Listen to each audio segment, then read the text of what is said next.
Good day, Chairperson. Good day, committee. Yes, we may. It's 2 o'clock on my watch as well. Thank you very much. Good afternoon, members, and good afternoon, officials, and a special good afternoon to the Minister of Electricity, Dr. Provincial Ramokgopa. As always, I'd like to start this meeting with a moment of silence for quiet reflection and meditation. Thank you.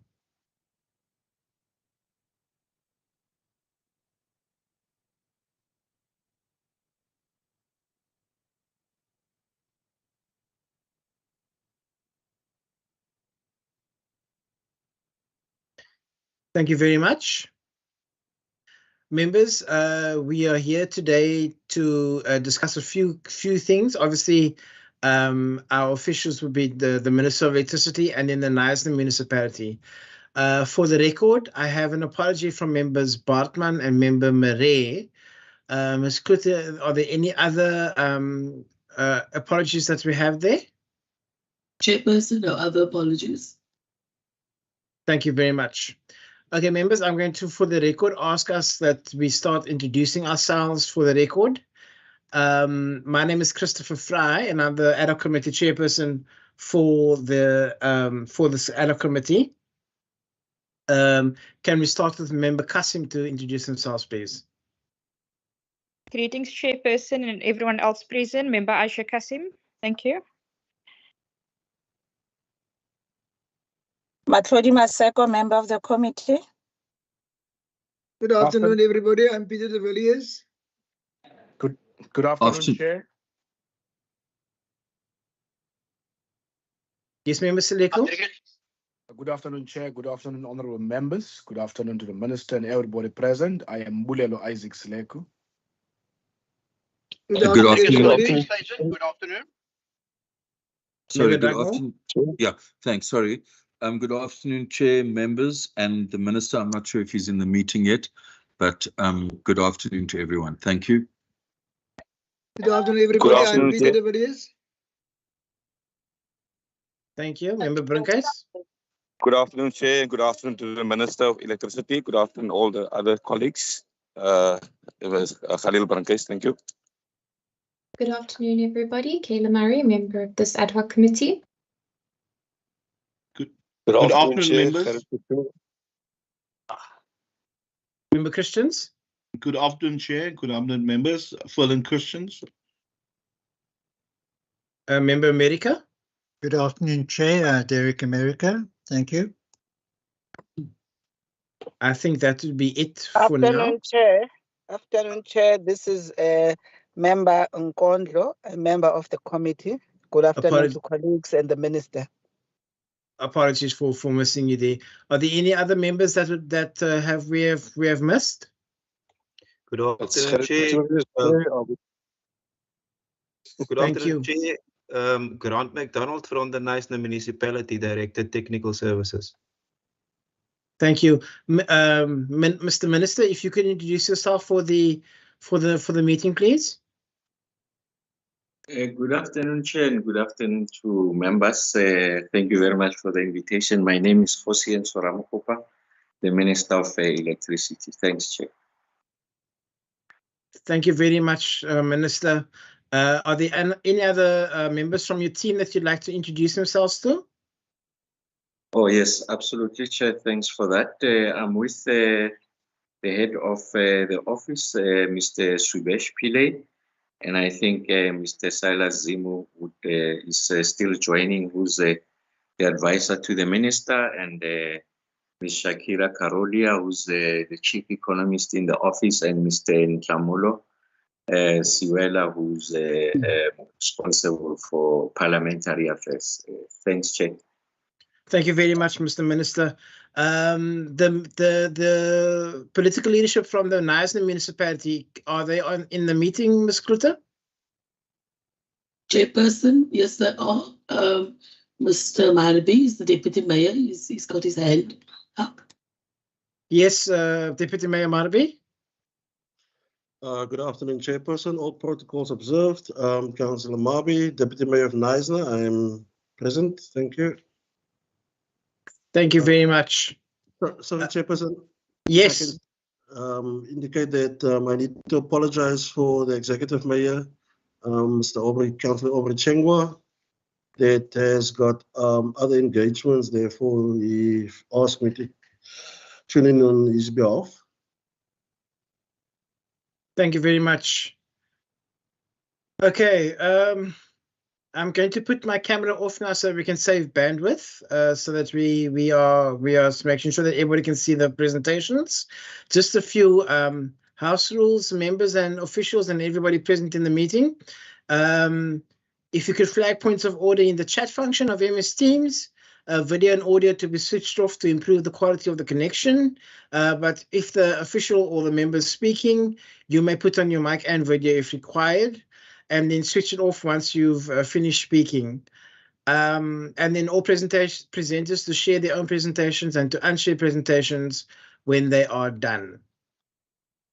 Members, without further ado, we will now have a briefing by the Minister of Electricity on the current status of the energy crisis in South Africa and its effect on the Western Cape. Minister, the floor is yours. Chair, thank you very much. And once more, good afternoon to the committee.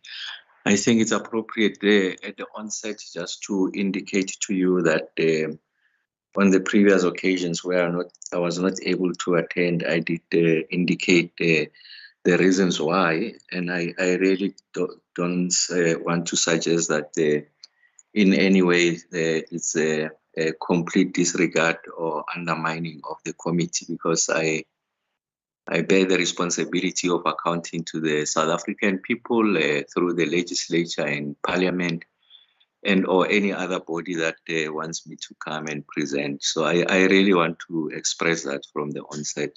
So if there is some degree of misgivings on the part of the committee, my sincere apologies. I wouldn't have done that deliberately. I thought I need to place that on record so that it is recorded. I look forward to a robust engagement, critique, so that collectively we can work towards resolving the single biggest crisis that is facing a democratic government. So every contribution matters.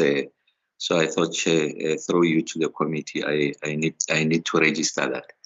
And I'm looking forward to a healthy, good working relationship with yourselves to ensure that we collectively contribute towards the resolution of this crisis.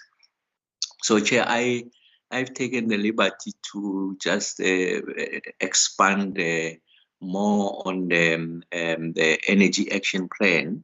So I don't want to make the assumption that colleagues and members of the committee are that familiar with the energy action plan, which was unveiled by the President in July of 2022 as part of a comprehensive response to the energy crisis in the country. So I'm going to try and be a bit more elaborate, but I am mindful of the time, Chair. So I have no intention of wasting the time of the committee.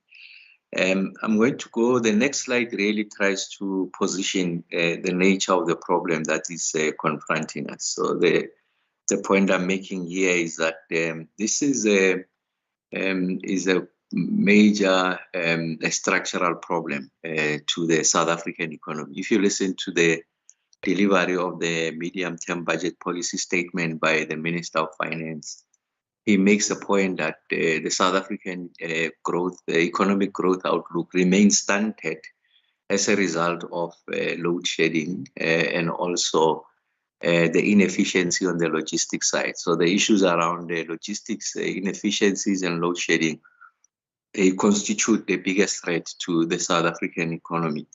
And that has resulted in the shortening of the fiscal runway and therefore the options for investments in various programs of government becomes limited, because there has to be a reprioritization of spending as a result of the widening budget deficit, in-year budget deficit, but also the prospects of the increase in the GDP, if you like, the deficit in relation to GDP. So I think it's important that there's that common appreciation. And you can see there that some of the sectors that are disproportionately affected are your primary sectors of the economy, agriculture in the main, which has got the highest employment absorption capacity. When you sit with the producers, they will tell you that 25% of their total revenue is derived from activities or production that requires the provision of quality and uninterrupted electricity supply.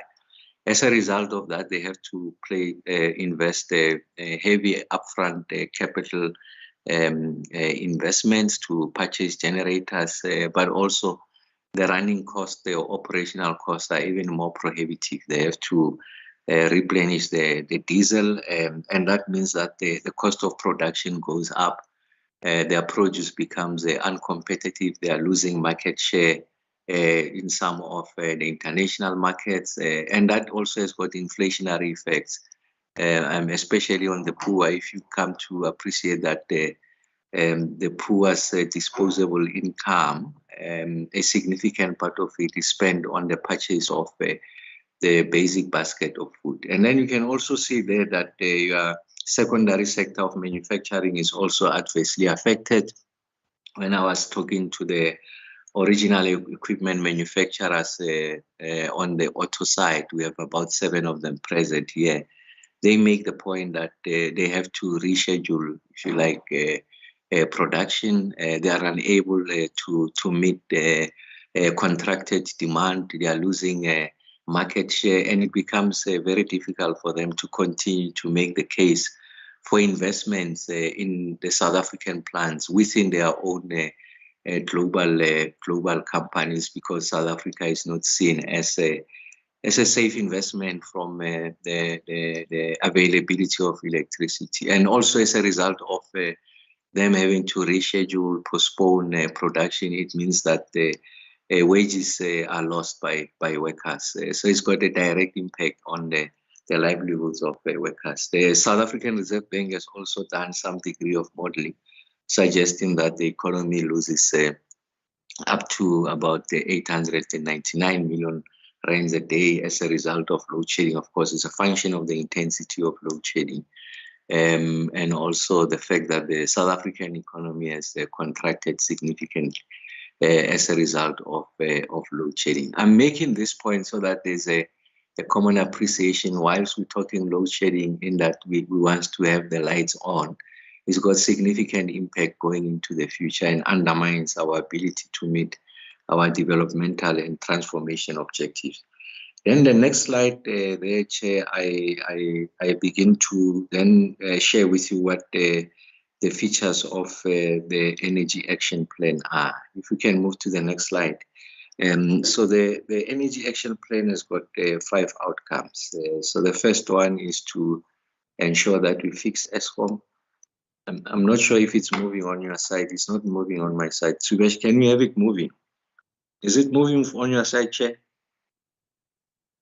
Oh, the problem with me. We've got the outcomes, delivery work streams, and cost-cutting work streams currently on our system, on our screens.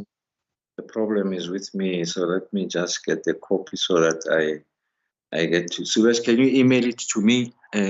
Sure. Or on WhatsApp. So I know the slides from the top of my head. I just want to know how they follow. So essentially, Chair, is that it's got 5 outcomes. So the first one is to fix Eskom, and the reason why that is important is that the shortest possible path to ending load shedding is to ensure that we sweat the existing assets, make sure that the installed fleet of Eskom is able to perform what we refer to in technical terms as the energy availability factor. There really you are talking 2 dimensions. You're talking to the reliability of the units, that is, the units should not be abruptly failing on their own. And 2, you're talking of the units as they are producing. They should produce at the levels that approximates their installed capacity. So there you are talking about the efficiency. So I'm measuring 2 components. You are measuring efficiency and reliability. So once we improve that, then you are going to have a significant relief on load shedding. And then the second one is to accelerate the investment by the private sector on new generation. So there the admission is that the fleet of Eskom is aging, so you need to look at alternative sources of new generation capacity, and that the private sector is sitting on a big pool of liquidity that can be very helpful in ensuring that we are able to have a new generation capacity. You are able to diversify, if you like, your generation, and you just don't rely on one form of fuel, which is coal. So that's what that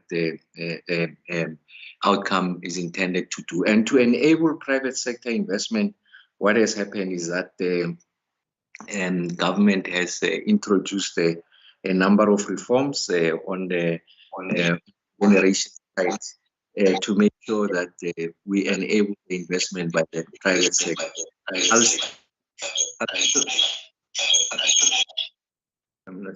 I'll illustrate much later what the outcomes of this liberalization on the generation side has done. And the primary intervention there was to say that if you want to make to generate the energy, you don't have to meet the onerous requirements of licensing with NERSA. You simply register the project. So there's been a healthy pipeline of private sector projects that illustrate the fact that there is that appetite. It's almost insatiable. And then the third one is to ensure that you accelerate the procurement of a new generation capacity. This is a public-led procurement program in that the off-taker here, the difference between outcome 2 and 3 is that on 2 is just a private sector initiative, can be a behind-the-meter intervention. By that I mean you produce for your own consumption, or you can also enter into a PPA with another private sector off-taker. And then all you need is an enabling instrument such as a wheeling framework, and then you are able to transport the electrons.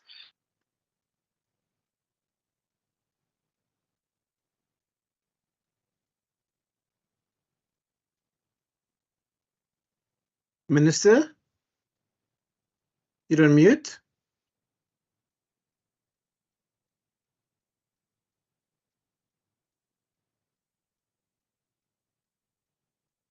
Alex, Minister is just having a connection problem. He's reconnecting at the moment. He should join us shortly again.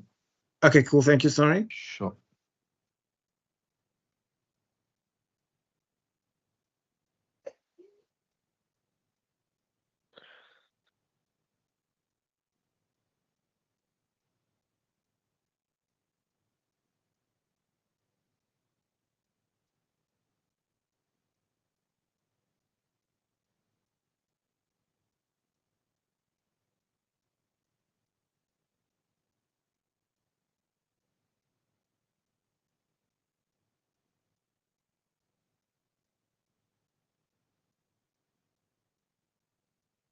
Chairperson, I'm back. I do apologize. I don't know what was the problem. I hope you can hear me, Chair.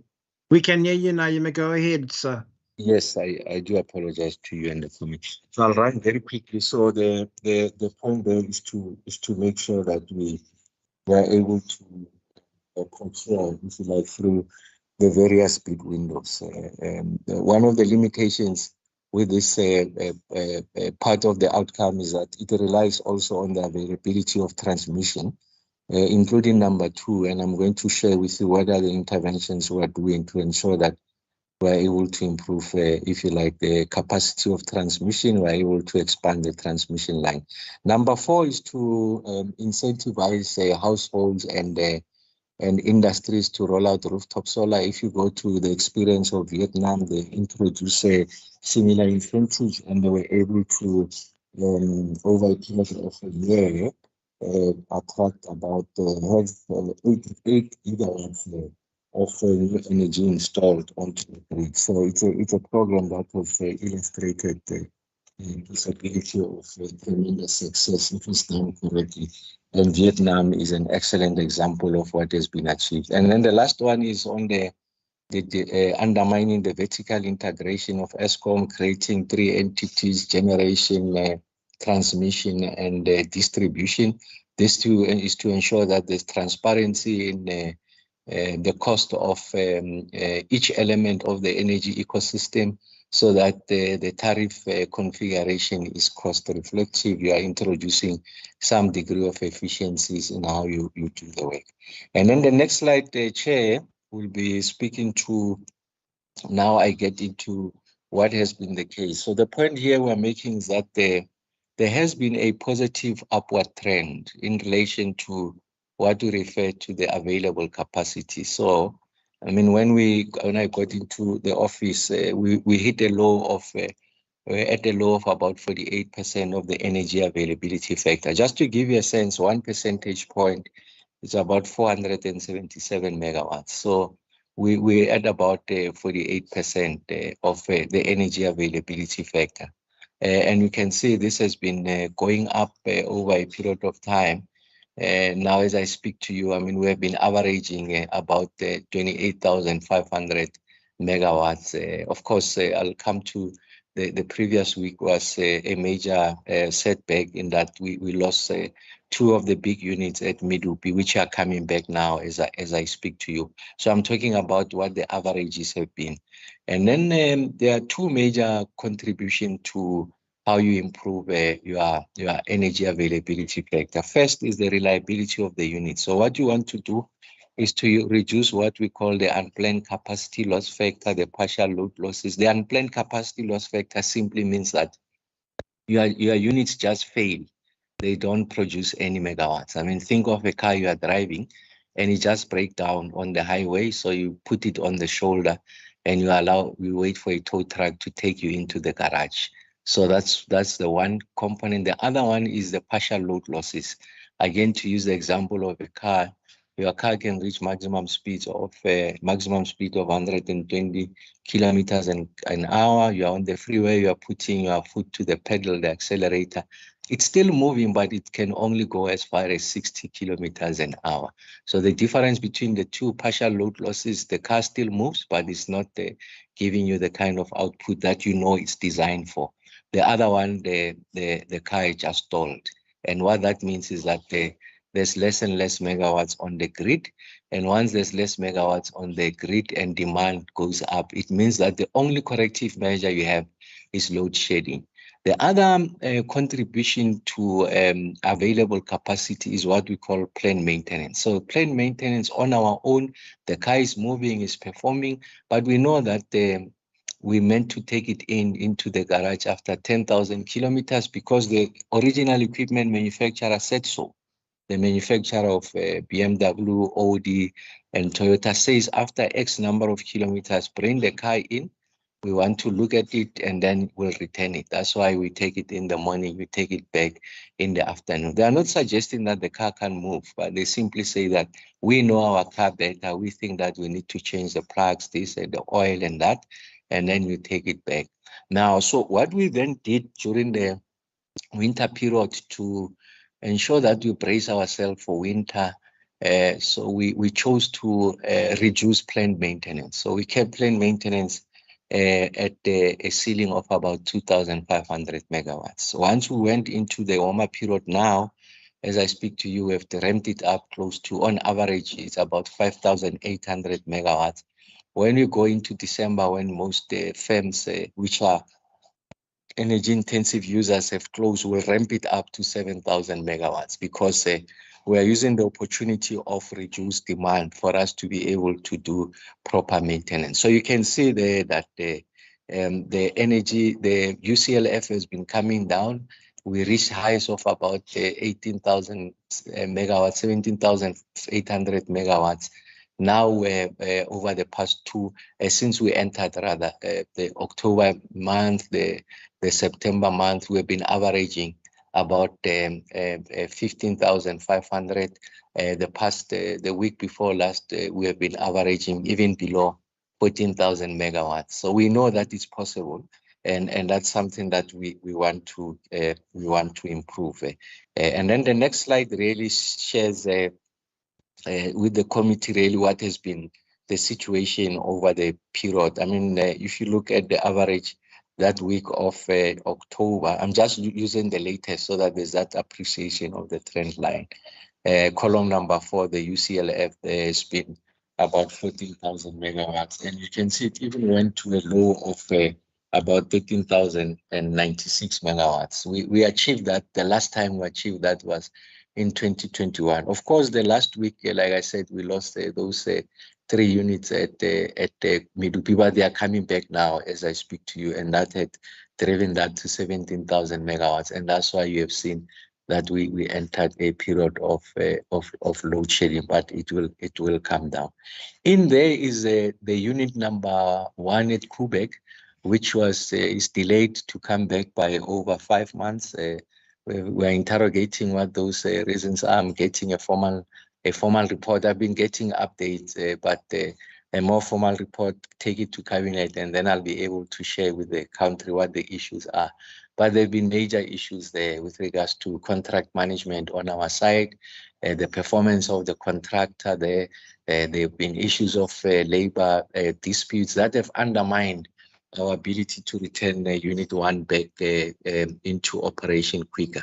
The last update I got this morning, I get updates every day, is that they are doing the test to synchronize it and have it back by this weekend. Of course, if things go wrong, they'll pull it back, fix whatever has gone wrong. The point I'm trying to make now is that they are at the stage of synchronization. But remember, once Unit 1 comes in, we're going to take out Unit 2. And remember that this exercise is meant to ensure that we extend the lifespan of the only nuclear powers plant on the continent. Of course, Egypt now is building 4 of those. But before those 4 that Egypt is building, we're the only ones on the continent with nuclear energy capacity. Then the next slide, Chair, talks to, if you can go to the next slide.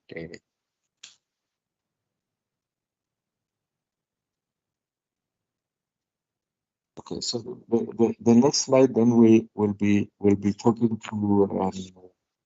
Let me just check because it's still not moving on my side. Chair, my apologies. Well, what's the heading of the next slide, Subesh? We're on the amendments to legislation, Minister. I'm saying we're on the slide that's dealing with the amendments to legislation. Oh, Chair. So what the slide does there is just to illustrate that we have also identified that there are major weaknesses on the part of government, and that has to do with the delays in the permitting and licensing of major elements of getting new development, new generation capacity online. For an example, a typical developer will need to get an environmental impact assessment where it's necessary. Sometimes they need to get the water use license depending on the kind of use. They also have to get the budget estimate from Eskom. This talks to the availability of grid capacity, so that once the development is done, you are able to evacuate the electrons. Now, these things have been taking an inordinate amount of time. Now, time wasted is money, and it really made the investment by private sector into this space unattractive.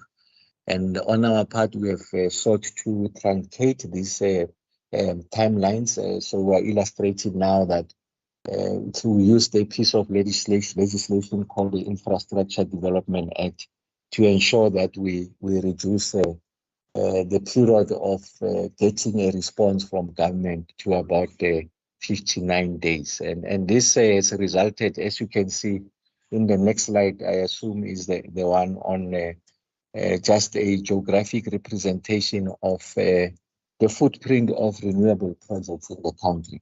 So we can see that as a result of the liberalization on the generation side, there's been, like I said earlier on, an insatiable appetite by private sector to invest in new generation capacity. A study was done by Eskom and the South African Wind Association, and that study suggests that there's a pipeline of about 66 gigawatts of private sector projects in the renewable energy space, solar PV and wind. It's across the country, but you can see there's a large footprint of those in the Cape provinces. Northern Cape because of the irradiation level, the Western and Eastern Cape because of the wind speed, if you look at the coastline there. But the major limitation there is that you don't have grid capacity. So it undermines our ability to decarbonize, to introduce a dynamism in the mix of the energy ecosystem in the country. We are losing out on renewable energy sources. So it's important that we do everything possible to enable this project. And I'm not suggesting that all of them will reach financial close, highly unlikely. But if you don't have grid capacity, you are guaranteed that none of them are going to get to financial close. And I'll share with the chair and the committee what we're doing on transmission. The next slide, I think, is the one that talks to the independent power producer program. What we are illustrating there, Chair, is that since the introduction of this program, there's about 11,000 megawatts that has been contracted, but only 6,000 megawatt is already on the grid. The others are still in the construction phase. Others are still advancing towards financial close. But the biggest lesson here is from the last bid window, where 2,000 megawatts was not allocated. And that is because there was no transmission capacity. And that's largely in the Northern Cape, Eastern Cape, and Western Cape. So we need to build that. We need to build that transmission capacity. And then the next slide talks to the work that we are doing to ensure that we make interventions on the demand side.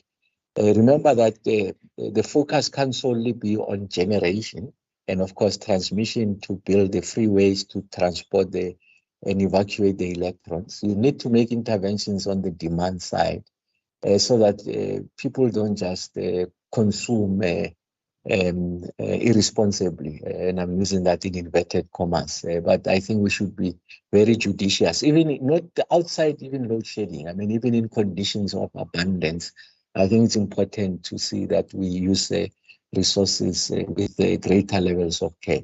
So what we're doing here is that we know, working with the private sector, the opportunities on the replacement of solar water geysers, and I'm talking about the high pressure solar water geysers.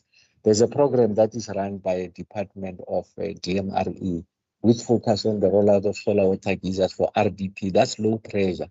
But your best opportunity to reduce demand is on the high end, medium to high income earners. We typically have 2 geysers, a pool pump, and all of that.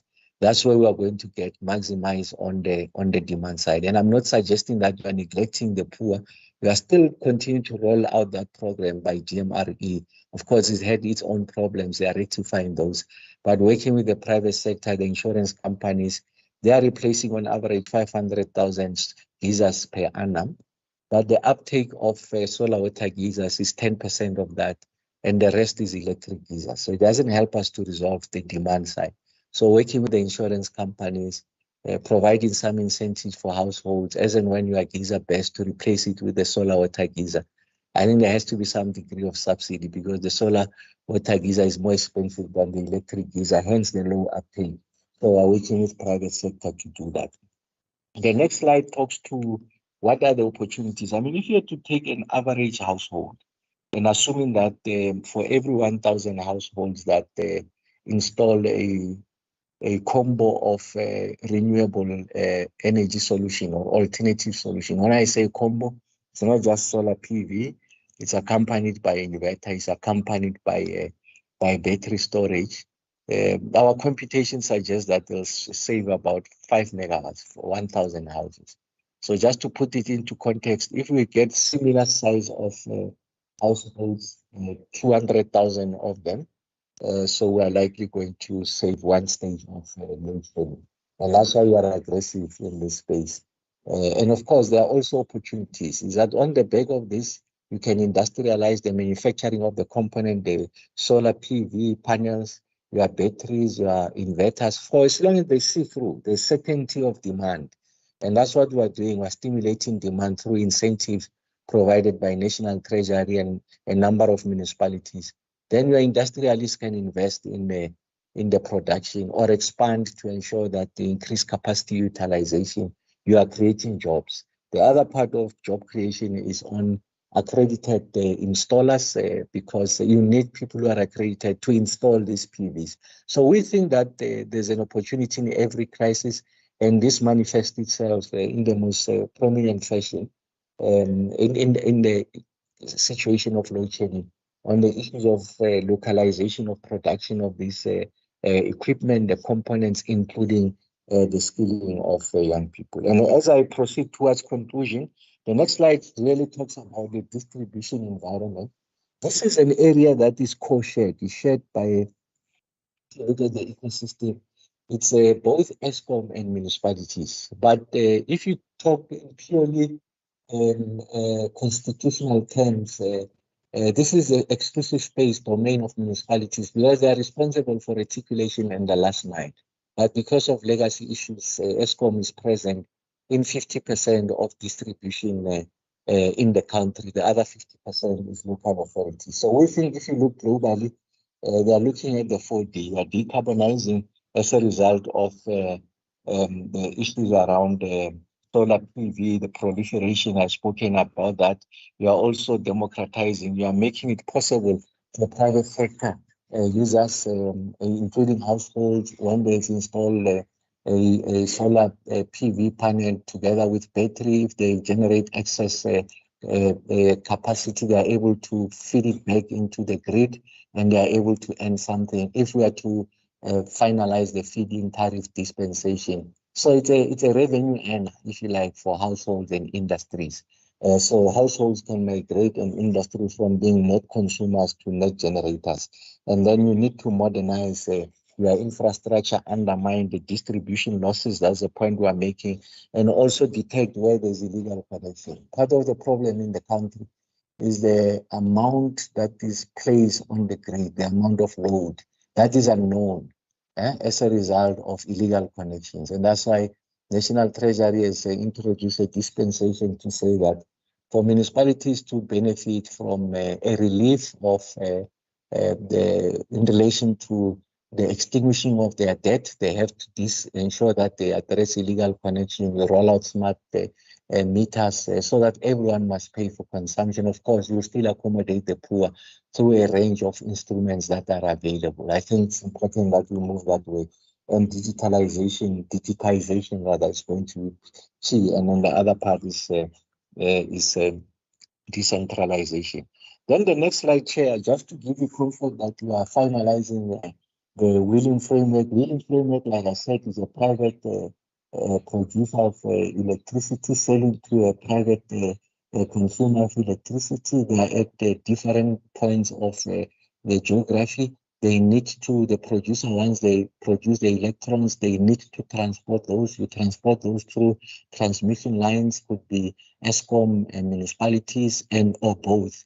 So you need to pay a fee. I mean, just think of you being on a national road that is a concession. You need to pay a toll gate. That's a tariff you pay for the benefit to use that road, good quality road, because that money is ring-fenced and gets to be invested back in the maintenance of that road. So the wheeling framework does that. The feed-in tariff simply means that if you generate excess capacity, it's a function of time of use. When you feed it back into the grid, we can pay you an amount for you feeding into the grid, and that's a form of incentivizing. All of these are with NERSA, so we're confident of finalizing it, and then you can have a private sector market that is alive and thriving. And then also I've spoken on some of the elements, the next slide, on the issues of municipal debt, 64 billion and rising, that is owed to ESCOM. The last time I checked, around September year to date at that time, that was at about 4.7 billion and growing. So it's important that we look at the financial sustainability first of municipalities that are going to forgo significant amount of revenue, because the first people to find alternative forms of energy generation are good payers, rate payers.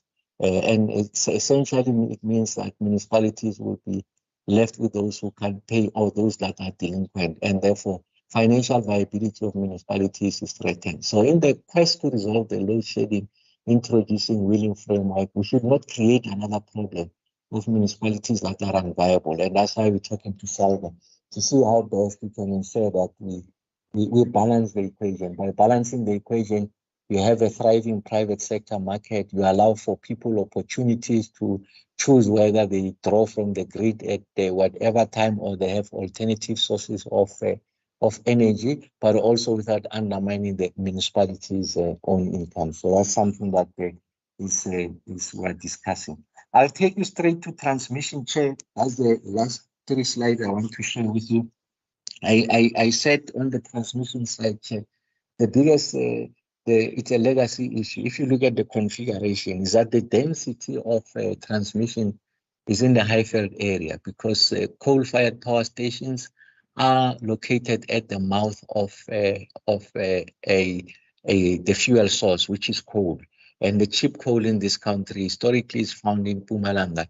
And you also want to minimize the amount of distances that it travels for you to offer that electricity. And that's why 72% of your load is in the northern part of the country, Gauteng going up.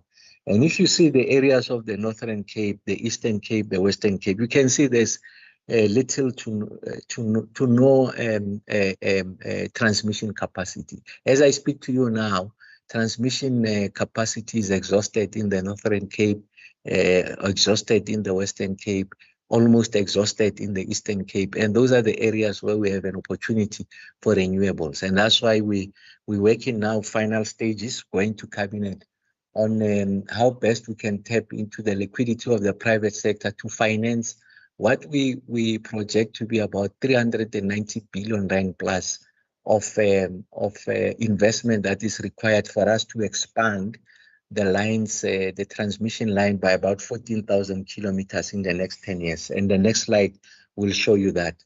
In the past 10 years, Eskom expanded the lines by 4,000 kilometers. We need to grow that 325% fold for us to be able to get the benefit of renewables. So we're at the final stages. We will be going to cabinet in the last cabinet, I think in a fortnight's time. We have generated options. There's a big appetite of private sector to invest in that. Of course, there are minimum principles. The first is that the state will always own the grid. You are not privatizing the grid. The second one is that whatever intervention or instrument you are introducing, it should not result in an exponential increase in the tariff and therefore makes energy unaffordable, especially for the poor.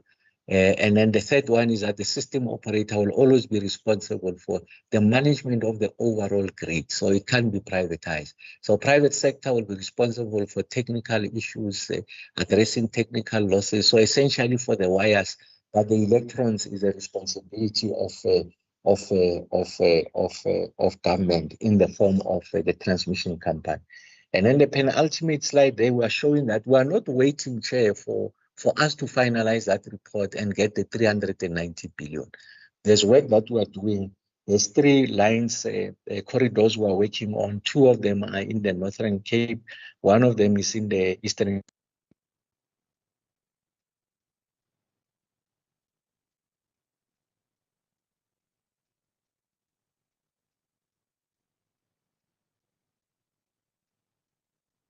Mr. Pillay, I think we've lost the minister again. Chair, I'm just checking with him. I'll be with you in a minute. Okay.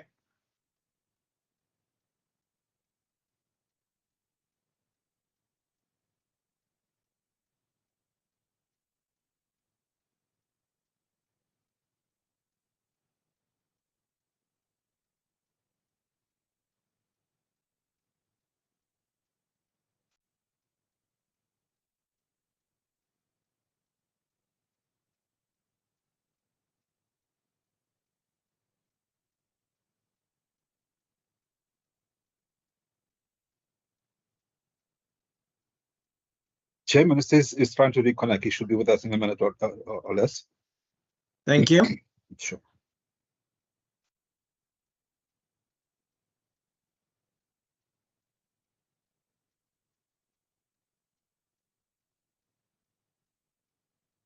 Okay, so I was told I got lost again. I Yes. apologize sincerely.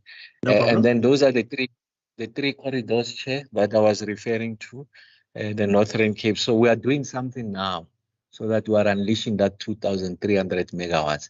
Like I said, the concentration of the investments will be in the Northern Cape, Eastern Cape, and Western Cape to unleash the potential of renewables, because your best wind speed are in the Western Cape, Eastern Cape, the coastal areas. Your best irradiation levels is in the Northern Cape.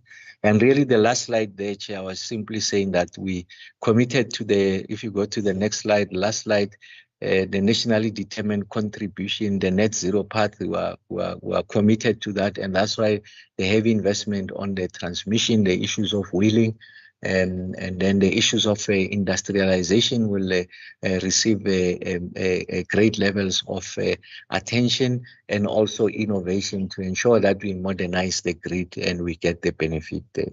Chair, I'll leave it there, and thank you very much for the opportunity. Sorry for being long. I didn't know what should be the scope of the presentation, but thanks and apologies for having to drop in and out there. But I'm here, Chair, for the questions and engagement. Thanks, Chair.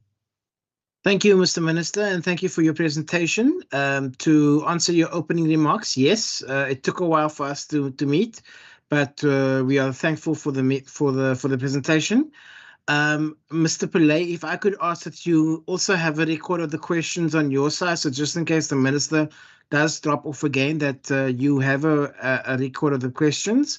Members, I will now open the floor for questions. I will ask that we have 3 questions per member for this round. I will see Member Murray, Member van der Westhuizen, Member Christians, and Member Dagmore, and Member Kasim. In that order, please. Member Murray? Thank you, Chair. Chair, for me, there's really only one burning question, and that's when will all the work that we've seen today actually result in load shedding ending? And I think it's not just a question for me, but it is a question for the whole province and indeed the whole country. But Chair, I'm also just interested to know what is being done in terms of Kuiberg, noting that it's still out of commission, and when it will come back onto commission, what have the delays been that have resulted in that? And also, should the Western Cape or any other province reach optimal capacity to run its units, will that province then be eligible to come off the grid in its entirety? Or let me put that differently. Will that province then be load shedding free should other provinces not have reached sufficient capacity? Thank you, Chair. Thank you, Member Murray. Member van der Westhuizen? Thank you, Chair. Chair, from my side to the Minister, thank you for the presentation. Also, with reference to Kuiberg, can the Minister assure us that should both units of Kuiberg be taken out of commission for simultaneously and for quite a while, that the current grid would be able to feed the Western Cape on a basis of no load shedding, meaning that the grid capacity would exceed the maximum demand from the Western Cape?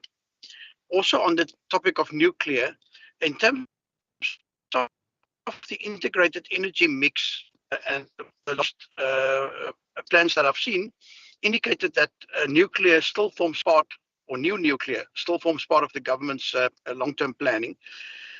What is the latest on that? And shouldn't we already start doing things like environmental impact assessments and other steps that may eventually speed up such a rollout, if that is still on the charts?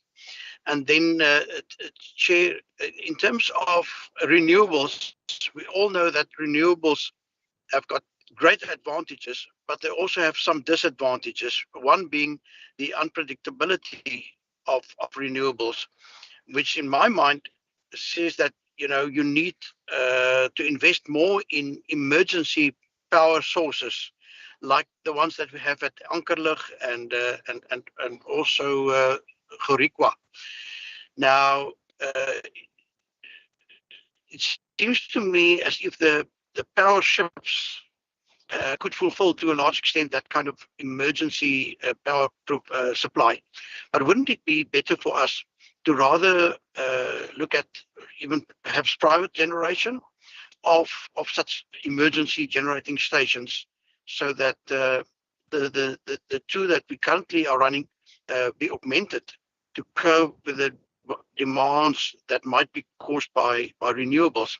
And on that topic of Ankerlig and Goriqua, can the minister assure us that the maintenance schedules of those two important power stations, which are now being run perhaps beyond their design capacity, that the maintenance schedules are being followed as per the original manufacturers, as the minister earlier alluded to? Thank you very much. Thank you, Member van der Westhuizen. Member Christians. Thank you, Chair, and thank you to the Minister. I think it was very interesting, the presentation, and very informative. Just maybe just to ask the Minister, I see when we talk about priority outcomes, and number one is fix Eskom. What does that mean? Can we fix Eskom? What does it mean, Intel, if we say fix Eskom to improve the availability of the existing energy, existing supply? So what does that entail? If the Minister can just elaborate on that, and then just to put it together that, outcome 2 and outcome 3, the Minister spoke about enable private investment and accelerate procurement. And I think this also may be what Member Murray asked, if we look at all of these things, when will we have an end to load shedding?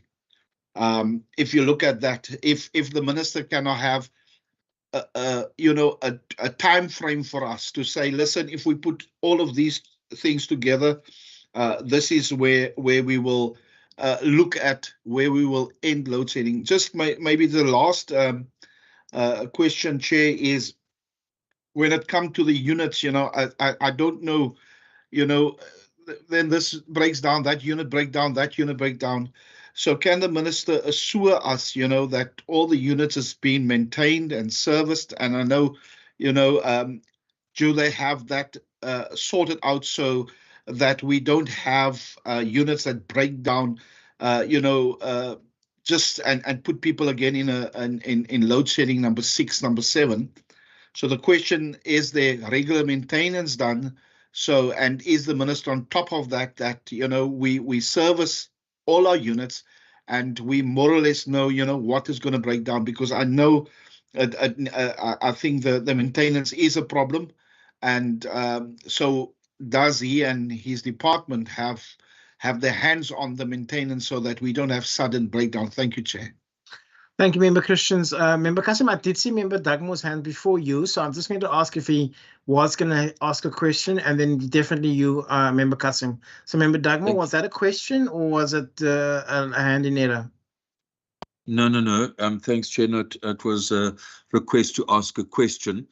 No, just to say thank you very much to the Minister.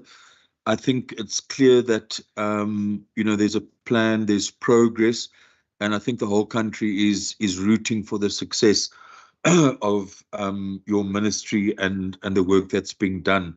Although I think we all know that we're definitely not out of the woods yet.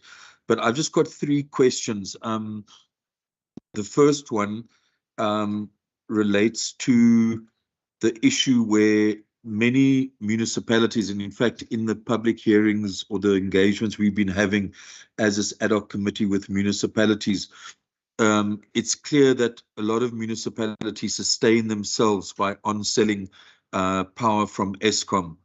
And obviously, as one moves to supply energy, from other sources, that income of the municipality drops.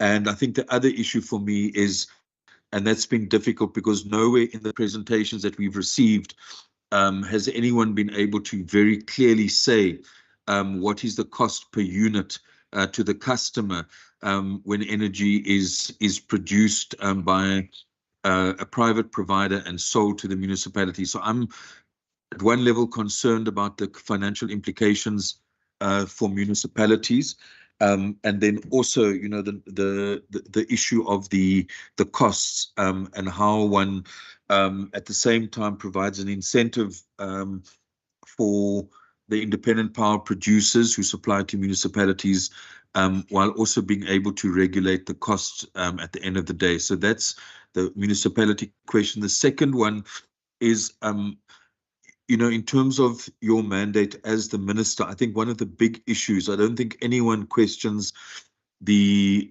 energy mix and the need for us to move towards, a less carbon intensive energy future. And this whole notion of the just transition is talked about.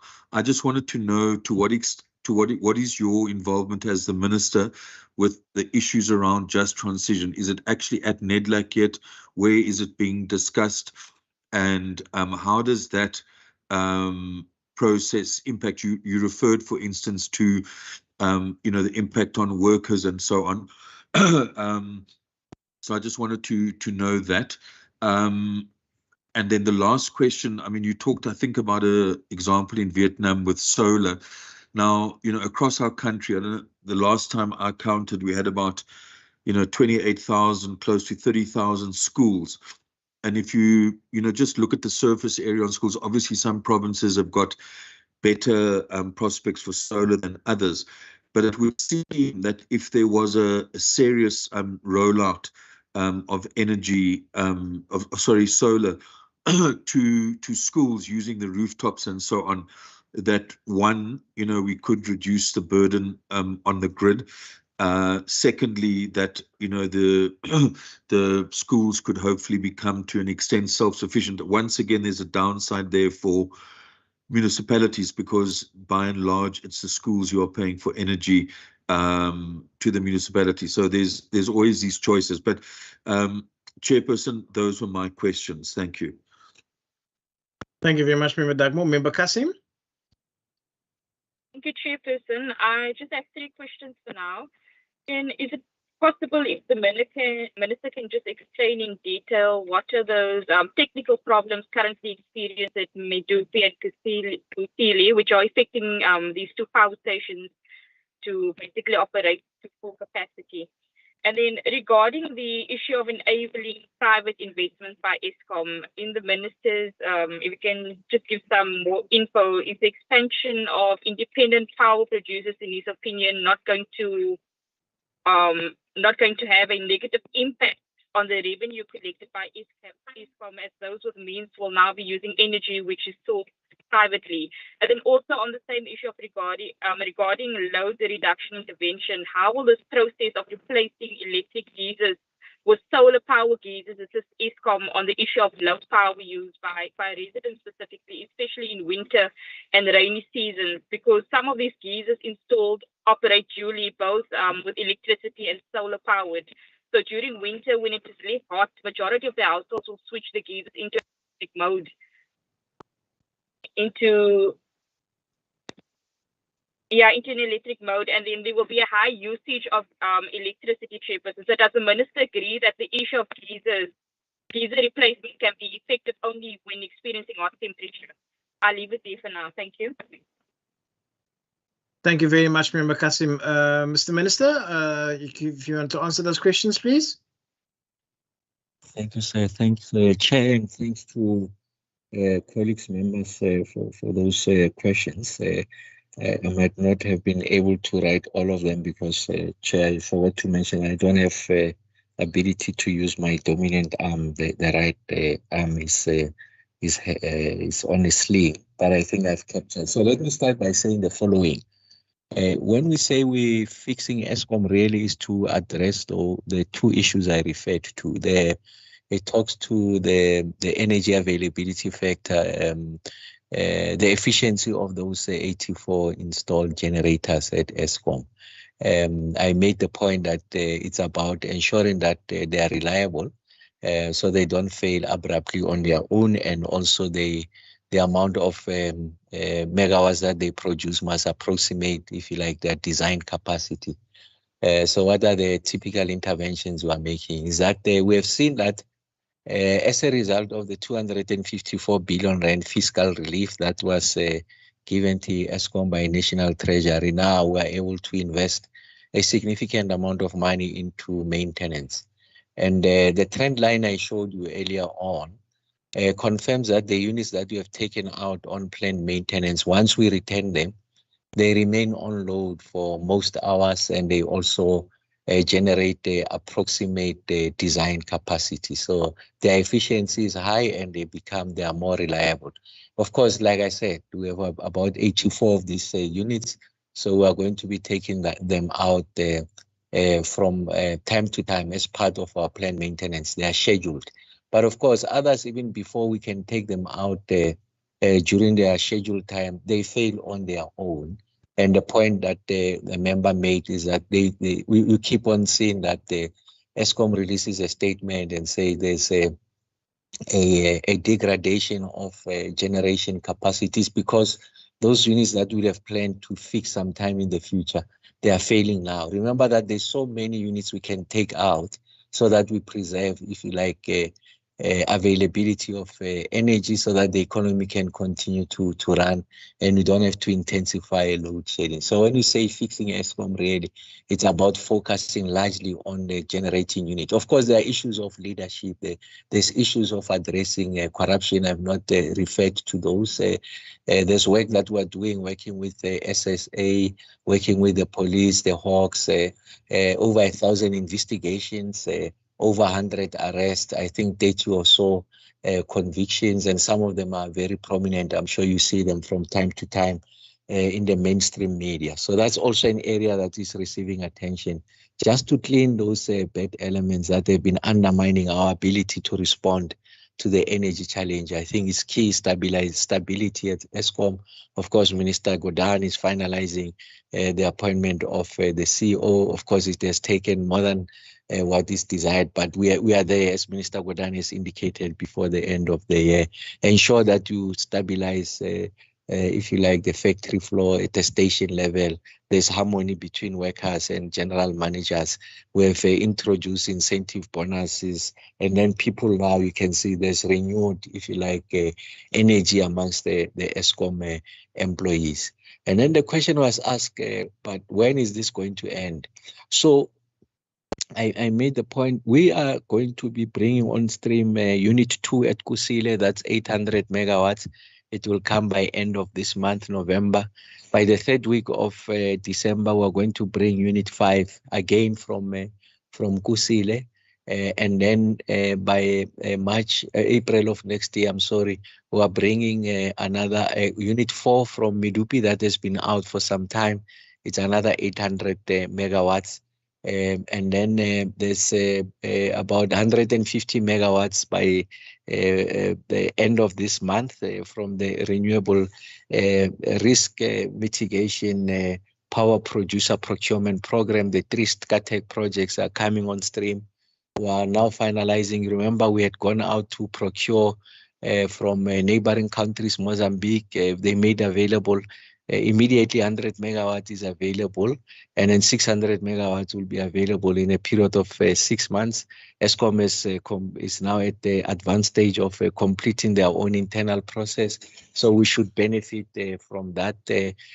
So that's a new generation capacity. So if you look at the numbers, by about May of next year, we'd have added an additional 3,000 megawatts onto the grid. And I've not yet accounted for the work that we're doing on the demand side. I mean, between July of last year and this year, we have doubled the number of rooftop solar that has been installed from 2,000 megawatts to 4,000 megawatts. And there's a renewed momentum to accelerate that rollout. So we do anticipate that in a year's time, we could be sitting at about 7,000 megawatts of rooftop solar solutions. So I've not yet accounted for that. So I'm just talking about new generation capacity. And yes, members, you're absolutely right. There is no country whose economy is powered by renewables. All of them rely on the redundancy of base load. Base load, it is gas, it is hydro, it is coal, it is nuclear. So they are anchored by that renewables. Like a member is indicated, I mean, renewables is intermittent energy, it's variable energy. It's only available when the weather permits. Now in Gauteng it's overcast. So there's no value for those solar PV because their primary source, fuel source is not there, which is the sun. But the economy must function. So it's important that there's that appreciation. And that's why when Minister Mantashe releases the Integrated Resource Plan 23, it's an update of 2019, you will see that it talks to, in a comprehensive fashion, the energy mix that is going to power the South African economy. It talks about the anticipated demand, and it then identifies the generation sources, and then it also talks to the cost of those fuel sources, and then it arrives at an energy mix. Coal, nuclear, gas are going to be part of that. What share is it? It's a different conversation because that's going to go out for public consultation, and I'm sure that members can also contribute. So you're absolutely correct. Nuclear, gas, and coal, a big part of the energy mix in our country, and it is the case across the globe. And of course, there are downsides to the acceleration of the rollout of renewables. Like I made the point, I do concede in my presentation, the downside of that aggressive rollout is that firstly, the people who are the first ones to find the alternative sources of revenue are your good payers, big retailers, industry, and the like. Those are the big payers, rate payers to municipalities. Also, municipalities need that income. Of course, they do place a surcharge, and they are able to distribute it to other social needs in the municipality. Now, once you don't have that revenue earning capacity, it means that a lot of municipalities are likely going to be illiquid, and that's something that requires our attention. That's why I admit in the presentation that we are talking to SALGA and seeing how best we can balance this. You remember I spoke about an equilibrium. I don't have an absolute answer also when I sit here. It's a conversation we're having with SALGA, but we know that the wheeling framework, what it does is going to help for municipalities to charge for transporting the electrons on their infrastructure. Even those that they are procuring from a private developer will still have to pay, in inverted commas, that fee. But that fee must be cost reflective. It mustn't replace the foregone revenue as a result of a consumer having to go on the alternative route. And that's something that requires attention. And I think members makes the point around the sustainability of municipalities. That's the conversation that we are having going into the future. On Quebec, I did indicate that I'll be receiving a comprehensive report. I did make the point that when I went there, the issues around the contract management on our side, the issues around the contractor, there's disputes that can have huge financial impacts. There's issues of worker satisfaction that required their attention. And all of these things have resulted in delays of about 4 months or so. I made the point that when I got an update was that they'll start to fire it, try and synchronize that unit 1 by tonight. But if there are issues, they'll pull it back, fix those issues, and then return it. So I thought the point I'm making there is that we're working also on Quebec, and the detail, of course, will make it available. What will happen? We don't anticipate that you'll have a situation where 2 of the units go out, Unit 1 and Unit 2. So if there are delays on Unit 1, that's why we kept on moving back the decommissioning of Unit 2, or rather the removing on load on Unit 2 and starting to refuel it. We have delayed it, so we don't want those to overlap because now you are losing over 1,800 megawatts. But in a situation where we had to lose both of them, highly unlikely, I must say that. In fact, it will not happen. We'll still have an ability to be able to provide to the Western Cape, because this is a single integrated network, so we should have the capacity to be able to provide energy requirements in the Western Cape. Shouldn't be penalized as for lack of better word, as a result of our own ineptitude, I think, as ESCOM and the ministry. So that's something that is receiving attention going into the future. And yes, We are working also with the South African Property Owners Association as an example. They say they've got 1 million square meters of rooftop space. They've done their own numbers. If they were to install rooftop solar solutions on 50% of that roof surface, they can give us about 8 gigawatts. Like I said, these are the best payers. We are big retailers. The upside is that we've got additional capacity. The downside is that municipalities are losing out. I'm making that point in conjunction with the example on the schools. I think it's an excellent example. On the schools, I think it's just a capital cost upfront. Schools are operating during the day when the sun is up, when it's at its intense, you'll get the full benefit of rooftop solar solution. So I'm just saying in that context, those are some of the things that we are looking at to ensure that, one, we have additional sources of generation. We are able to spread the mix. But the conversation that we're having is to ensure that you still have municipalities that are sustainable. Otherwise, we can have unintended consequences. Chair, I might not have answered everything. I'm sure others, the colleagues have taken notes. We can respond to you in writing. Those that I failed to answer, and I do accept that there could be a few of them. Thanks, Chair. Thank you. Indeed, there were. There was the technical aspects of the breakdowns of Kusile and Medupi that was asked by Member Kasim. The private investment question as well by Member Kasim. And then the nuclear and environmental impact assessments and grid capacity demands from members van der Westhuizen. And then the just energy transition by Member Dugmore. Mr. Pillay, do you have those questions on hand?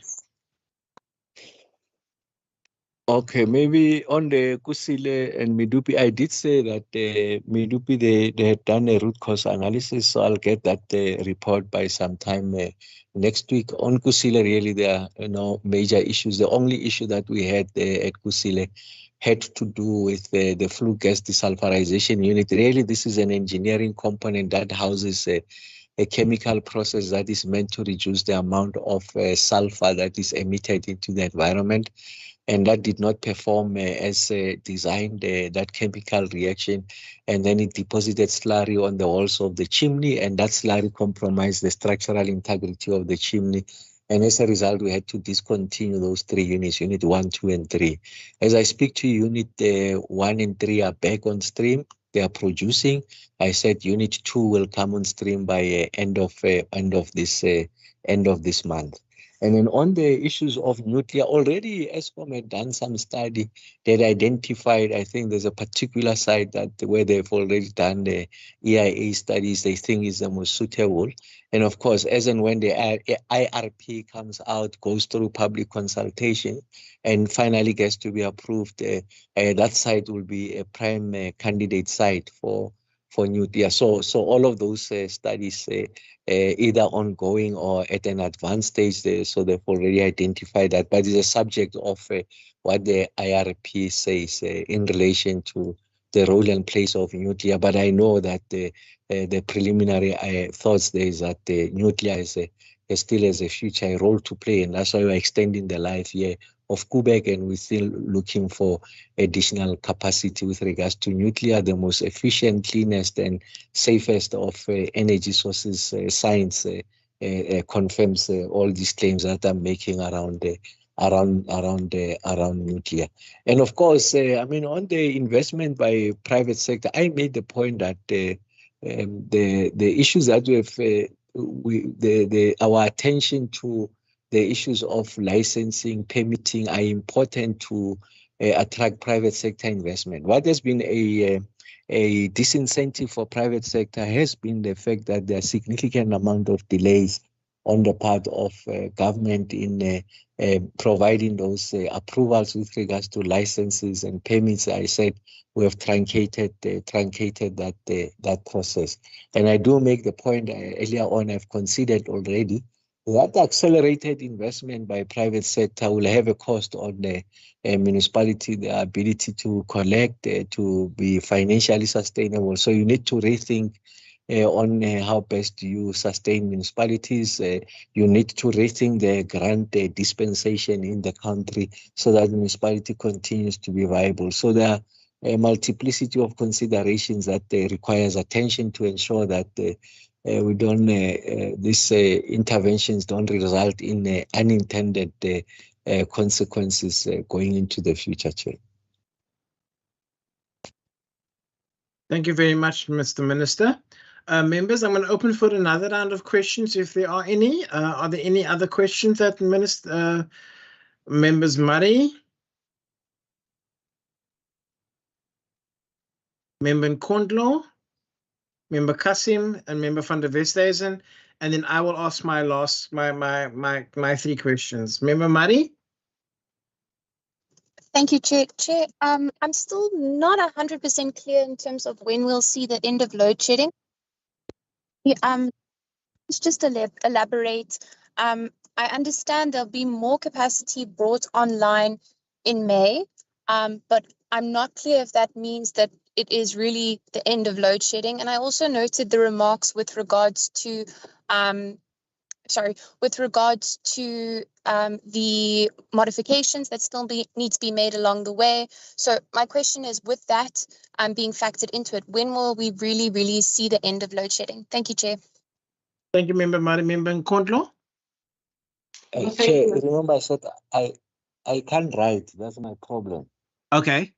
Would you like to answer the questions by maybe two, maybe three at a time? I can remember. Yeah. Okay, so then I'll ask Member Nkondlo, and then we can ask the questions. Yeah. Okay, Member Nkondlo? Okay, thanks, Chair, and thanks, Minister. Maybe let me just do two questions then for that purpose. The first one, Minister, I just want to check, and following the current process, which is in Parliament and with public consultation or public hearings on the electricity regulation, because one of the things that we've been interested in, I think, in this conversation of bringing in alternative energy sources is cost to it, given, I think, particularly if you talk about your ordinary households, which are working class and others, are not working, so that whether there's comparative price analysis that gets to be done, so that we get to understand what are we looking at. So I'm asking if indeed at a national level, and I'm assuming that would have been done, that if we think about costs, and we say now, because majority of people, if you were to get to gas or buy any gas stove in your house or try to have these solar panels into your house, it is still very expensive to a lay person. So this is one issue that I'm interested to understand. How is this being managed with the regulation that is coming in now, with private sector interests that are coming into the fore? That includes, how do you deal also with a situation which we have seen with the city of Cape Town as an example, where there will be NERSA tariffs, but then the municipality may add, additional, because it would claim that it would still have to, be able to claw back its own cost in as far as that is concerned. So that's my first question. I'm interested to understand about that. The second last question, Chair, is what has been the investment? I understand, Minister, that last week you would have been here about the battery storage solution, and I'm interested if you can share with the committee the extent to which this particular project in this particular province, how many of this battery storage solution, and maybe you can tell us about them, and how have they, the investment that you have done in the Western Cape, and how it will actually contribute to the question asked by Member Kyla Marie regarding the future of stopping load shedding. Thank you very much. Thank you very much, Member Nkondlo. Minister? Yeah, let me try and explain. I'm not going to give you an absolute answer. When is it going to end? And let me explain to you how it works. So I did say that for the first time since 2021, I think in October, we breached the 30,000 megawatts of available capacity. That's the best performance we have registered in the past 2 years. And we think that we are capable of getting to that number. Now, let's use that as a number, 30,000 megawatts. It was 30,100 megawatts. I just told you that we are going to bring unit 2 of Kusile now, end of November. So that's another 800 megawatts. I said that in December, we're going to get unit 5 from Kusile. That's another 800 megawatts. So the two of them is 1,600 megawatts. Add them to the 30,000 megawatts, we're sitting at 31,600. And I said that next year, by April, we're adding another 800 megawatts of unit 4 from Medupi. So now you are taking that number from 31,600 megawatts to 32,200. So that's what you will have. So I'm not counting for additional generation capacity. I'm talking about those that are within our control. Now, if you look at the consumption from now until going into December, the average is about 27, at peak it's about 27,000 megawatts. When we're going to go into December proper, the festive season, I think we're going to go down up to about 25,000 megawatts. And then you image the other side, January, going to about March, you will be up, going back again to 28,000 megawatts. Yeah? And then assume that they were keeping that number of 32,000 megawatts. So in theory, there will not be load shedding. But then you're going to hit December and May, June, July, which is the peak of the winter. And we know that this previous winter, we're peaking at about 34,000 megawatts. So the 32,000 megawatts that we'd have achieved by next year, April, when that unit 4 comes in of Medupi, is not sufficient to help you to go through the winter of next year. And that's why, so you will not see load shedding, and then it will reappear. So what you need to do now, before you get to that winter, is to have, I want to argue, another 3,000 to 4,000 megawatts. And gas is the one option that is going to help us. We've already identified where these locations are, especially your Richards Bay. You can deploy that very quickly. You can get that 3,000 megawatts or so. And that's why we are pushing that aggressively to get it. So if you want to ask when will load shedding end? Load shedding ends when your available capacity exceeds your peak demand in winter. Then load shedding is gone. So it's not about postponing it, it's about ending it.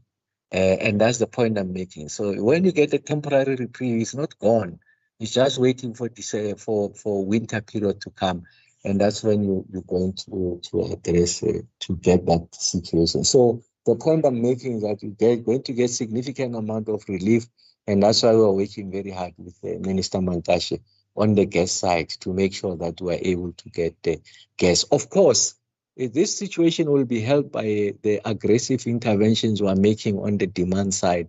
Once we're able to stand that demand, bring it down, then you'll see that the demand will not peak at about 34,000 megawatts. But again, you're also going to get to a situation where when there's stability in the provision of electricity, then you are going to attract greater investments.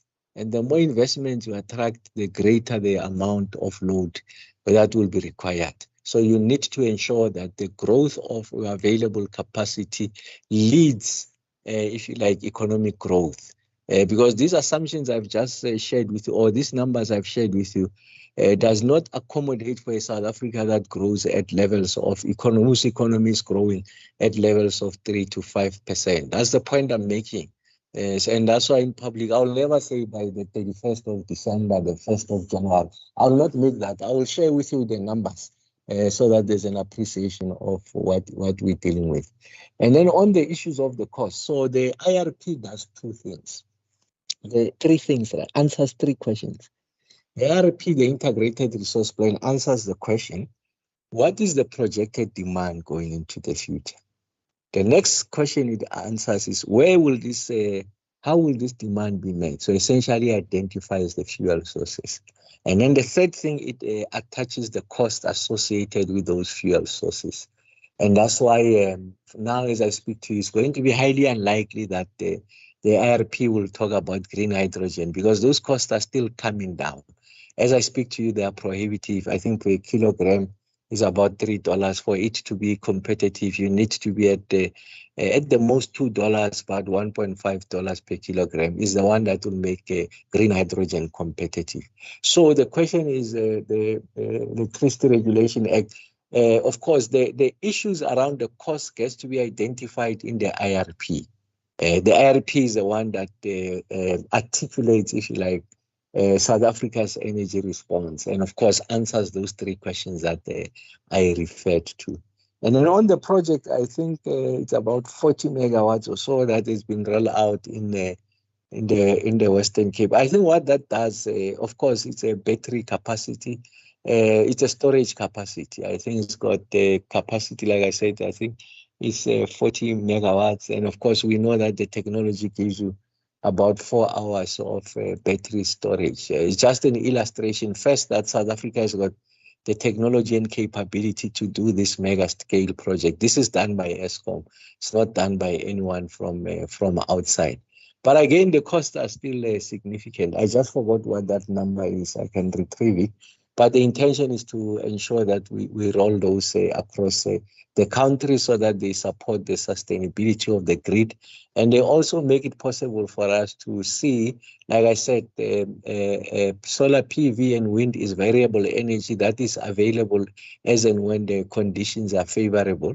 But once you have storage capacity, it means that it approximates base load. Not exactly, I'm saying approximate, because as it's available, as it produces, you are able to power the storage capacity, store it by definition, and then use that which you use. When it's not available, then draw from your storage capacity.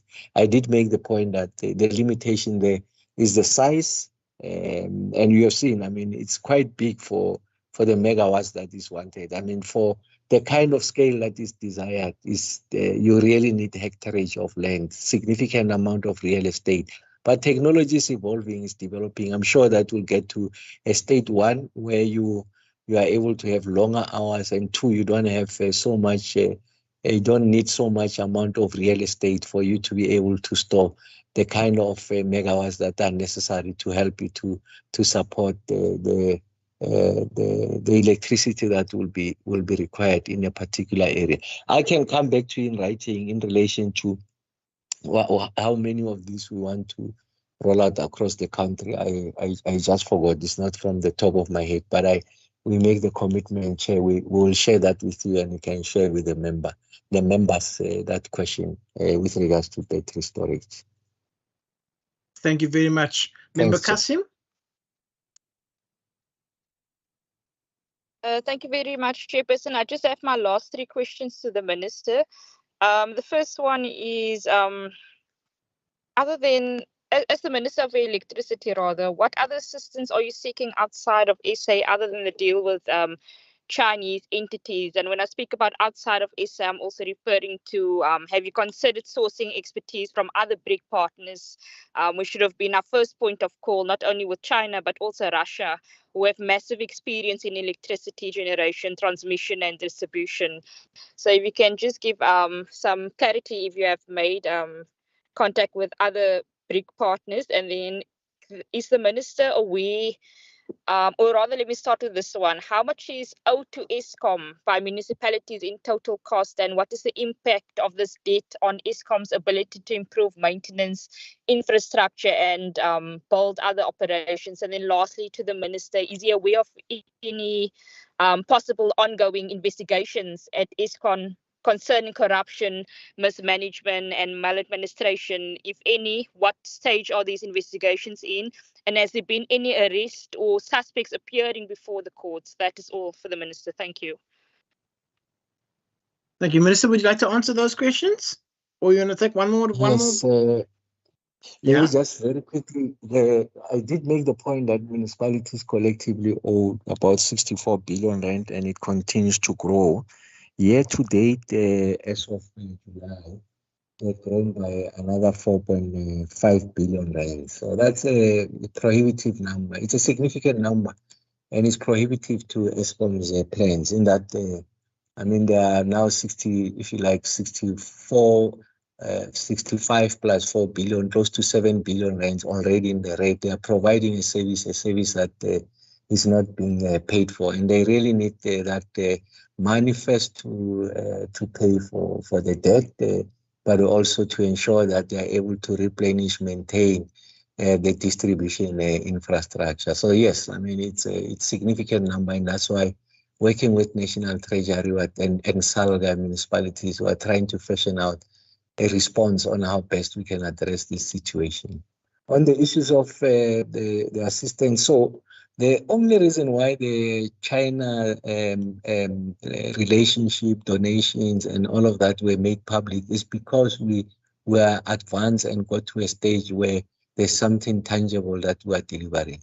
So we are engaging with all of these BRICS countries and beyond.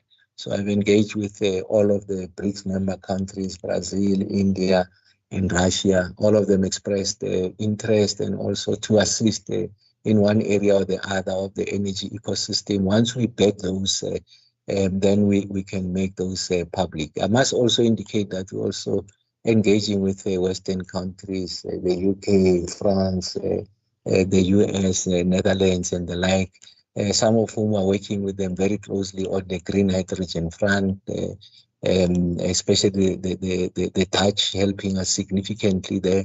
As you know, that the big Western countries, major Western countries, are part of what they call the International Partners Group. They've made available $12.5 billion for purposes of investment on the transmission side.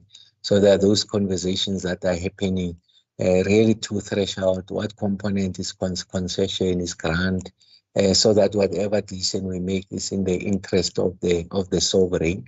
And on the back of that, we're able to generate a JET IP investment plan on what are these priority programs that can benefit from this funding source. Of course, it's a function of us concluding the terms of that funding source. And we are open also through the Chinese, the New Development Bank have made available $3 billion for purposes of investing in transmission, and other private sector players have expressed that, and that's why we are going to make the process transparent. So the long and short of the answer is that yes, we have engaged with the BRIC partners and beyond. And on the issue of corruption, I'm supported by a body called the National Energy Crisis Committee, NECOM. At a technical level, there's work stream number 6 that is composed of the SIU, the Secret Service, or what you call ES, and also SAPS. They're the ones, earlier on I made the point that there's over 1,000 investigations, there's over 100 arrests, and I think now prosecutions successful are numbering, I think, the other side of 30 or so. I'll get the exact number. But the point I'm making is that work is continuing. You saw just the other day the investigation that was led by SARS in this instance, working with that work stream number 6, we're able to undermine the efforts of the coal cartel. I think a very significant cartel was undermined, if you like. So the point I'm making is that, yes, we continue to do that.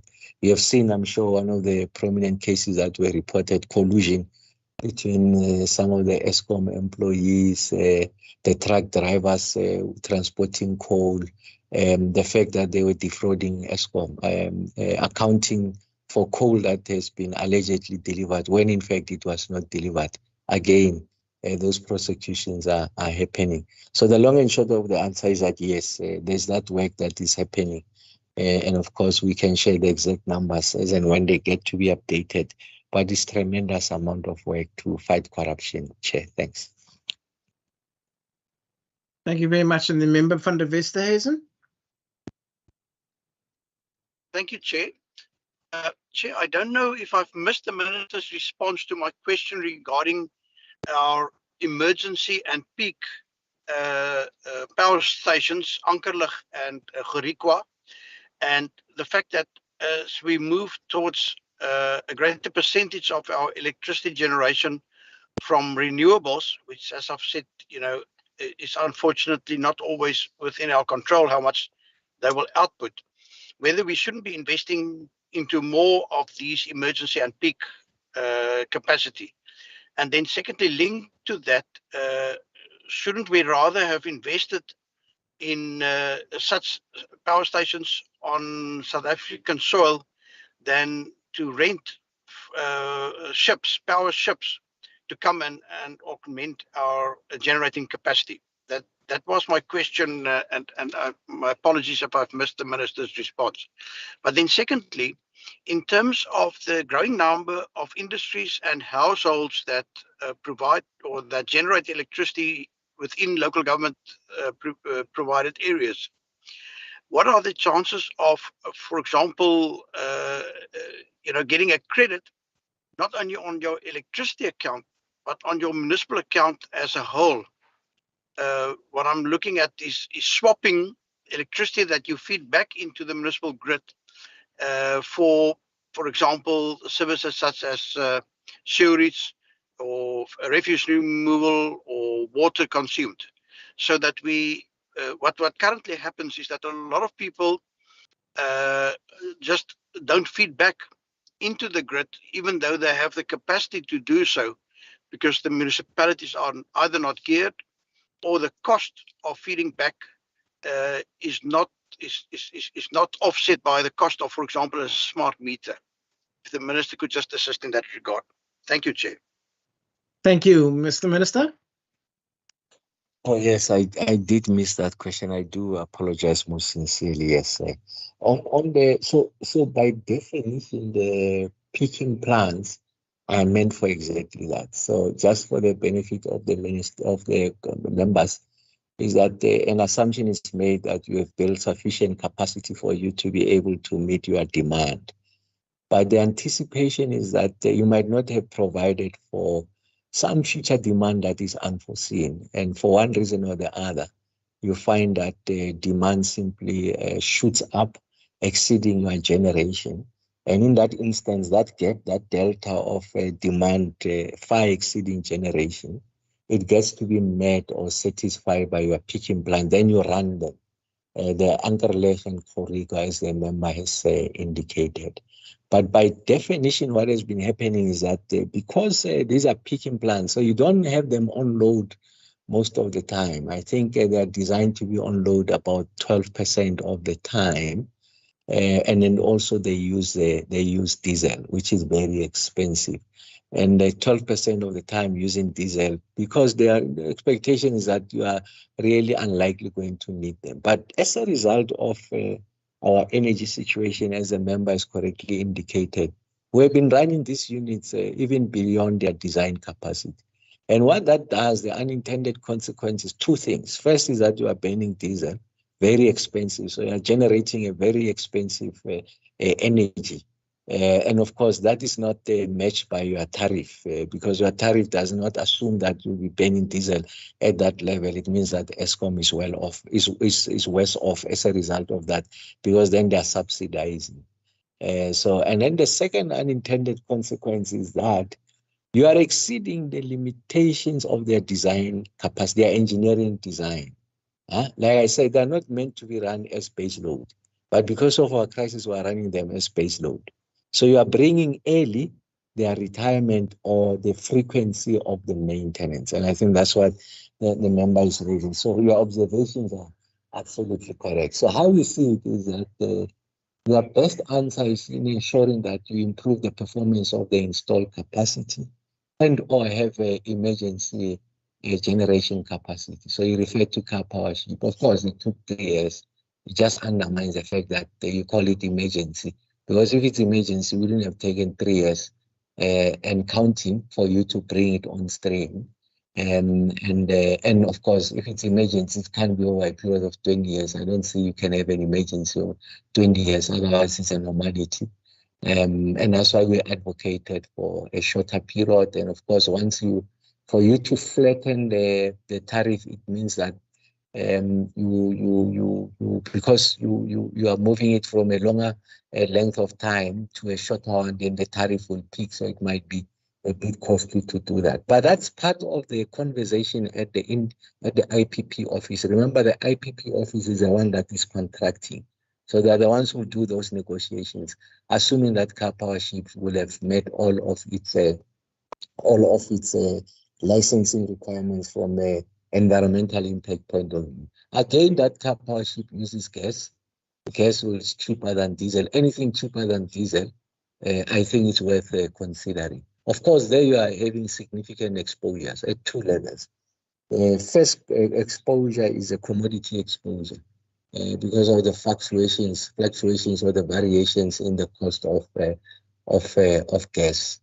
So you might decide to hedge it. I don't know. I mean, the financial people can work on that. The second risk is a commodity, is a financial currency risk, assuming that it's hard currency. So you're not using the rand. It means that there are fluctuation movement in the rand to dollar exchange. Then it has got an impact on your tariff. That's a conversation that must happen in that space. So that's an area that like I said, is something that is receiving and should receive attention going forward. But yes, I mean, the point we are making is that these units are not designed for that, and therefore that's why we're also looking to import from neighboring countries, those that have got sufficient excess capacity. Now I mentioned Mozambique, of course, that's gas. We must still factor into that those two risks that I referred to. And the second question was, I just forgot it.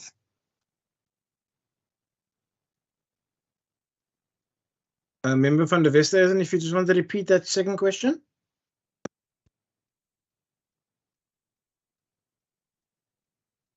Thank you, Chair. As I've said, it is my impression that as more and more people install rooftop solar, yes, that they sometimes during the day and obviously during the summertime have surplus capacity. Yes, I got it. Would be able to feed back into the grid, but they don't do it due to a number of factors, and one being that the municipalities do not provide, do not allow them to go into a credit situation. I think Minister says he's got the question, and the possibility of swapping that for other municipal services. Yeah. I must say it's a very creative solution. I must be very honest, say that I had not thought of it that way. And in fact, if you look at the slides, there's something called net billing. So really net billing is you are transacting with the megawatts. You are not transacting, there's no money that exchanges hands. It's to say that at this period of the day, I fed back so many megawatts. You do the time of use calculation, and then that gets to be discounted for in your bill, that I've already sold you this much. So instead of me paying you so much, I'll pay you X minus Y because I've already given you the Y. But what the member says is that no, don't restrict it to the exchange in relation to electricity. You can also use other municipal services. Now, I've not thought of it this way. Thank you very much. That's what I said when I started that conversations of this nature are particularly helpful because you also get to be educated on what some of the options are. We never thought of it that way. Thanks. We'll think of it that way, and I'm sure that the chair through the secretariat, they'll give us your contact. We can pursue it with you further, member, if that's it's acceptable. Because I really want to get the insights on what your thinking is, but on the surface, it looks something that can be pursued. Thanks, Chair. Thank you very much. Members, in the interest of time, and we have another presentation waiting, I'm going to request that we have the rest of our questions posted to Ms. Kritter, who will then liaise with the Office of the Minister, and we will get those answers in writing, if that is okay with the committee. I would like to, at this point, thank the Minister, thank Mr. Pillay, thank Mr. Schlamulo. Let me just get his surname here. It's not here. For the input. I'd like to thank the Minister for coming through, even though I know that he had a shoulder operation, but keeping to the engagement. We as a committee appreciate the engagement. We appreciate the presentation, and we wish you well for your recovery for your shoulder. And yeah, thank you very much for your attendance. If you want any closing remarks, sir? Okay, I really want to thank you and the committee, and thank you very, very much for understanding the apology I made earlier on. I really want to repeat, it was not out of disrespect. I really value the contribution. So I want to once more repeat my apology to the committee and chair. As and when you want me to engage, we are here. I mean, we are South Africans. We might be of different persuasions, but if load shedding persists, there's no future for this country and all of us. So like I said, I've learned one or two things. Like I said, we'll pursue some of them with the members. But thank you very much, Chair, for your generosity. We are at your service. We are colleagues. We are South Africans. We want to solve a common problem. But thank you very much, Chair, and wish you the best in your deliberations. Thank you very much, and your apologies well noted and accepted. Thank you very much. All the best to you, sir. You and your team are free to leave and enjoy and have an enjoyable and safe weekend ahead. Members, thank you, sir. Members, we will now move on to the Knysna municipality with the projected plans for the 23-24 energy infrastructure allocations, including the emergency funding allocated to assist municipalities. Deputy Mayor Morby. I hope I got the pronunciation of your surname right, sir. You may continue, Deputy Mayor. Sorry, Marby. Yes, good afternoon, Chairperson. For this presentation, I'm going to give over to the Acting Director of Infrastructure to take us through the presentation with your indulgence. Thank you very much. Acting Director, you may go ahead. You can write your presentation and go ahead, sir. Thank you, Chair. I will load it quickly. Just bear with me.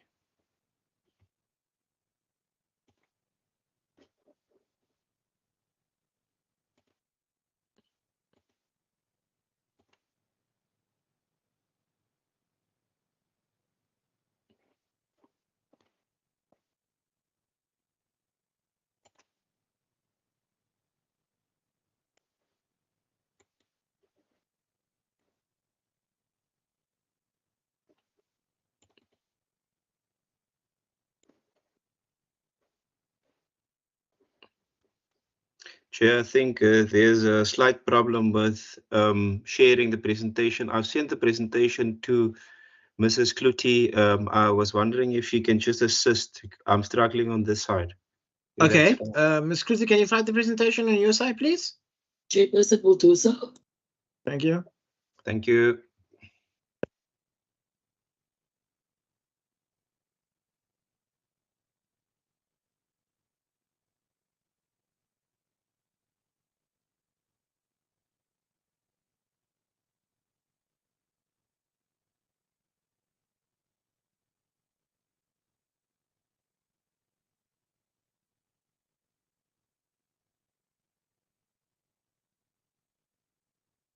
Right, sir, the floor is all yours. Thank you, Chair.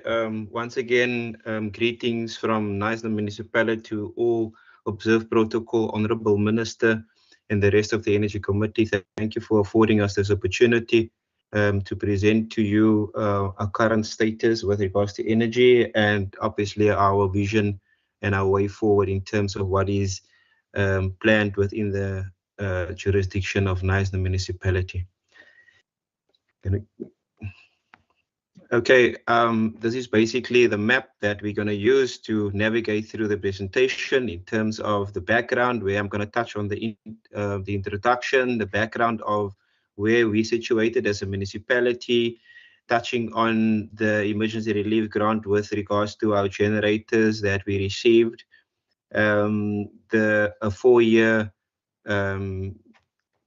municipality electrification project that we have embarked on, and obviously challenges and concerns that we have within the energy sector with specifics pertaining the electrical infrastructure, and a snapshot of what we see in our vision for the municipality in terms of energy projects. Our our TID rollover project, and then I'm going to conclude, and then afterwards the floor is open for questions should questions arise. Thank you, Chair. Okay, in terms of, for those who are not familiar with Knysna is basically located within the Garden Route municipality. It's about 6 hours drive from Cape Town, and a shy 300, less than 300 km away from PE, Berga, as we know it now. And as we all know, Knysna is basically renowned for all the tourist attractions that we have, the beaches, the lakes, etc., etc. And and we cover an area, municipal area of jurisdiction, Knysna, at CBD, Sedgefield, and obviously Karatra and Reenendal. So those are the areas that we are responsible in terms of our service delivery mandate.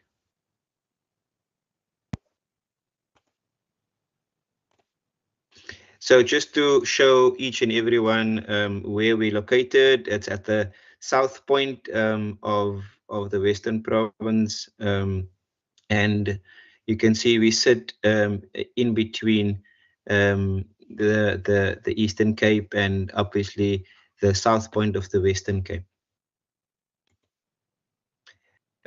Just to touch on in terms of the generator expenditure in terms of the relief fund, Knysna was trusted with a relief fund of 2.4 million.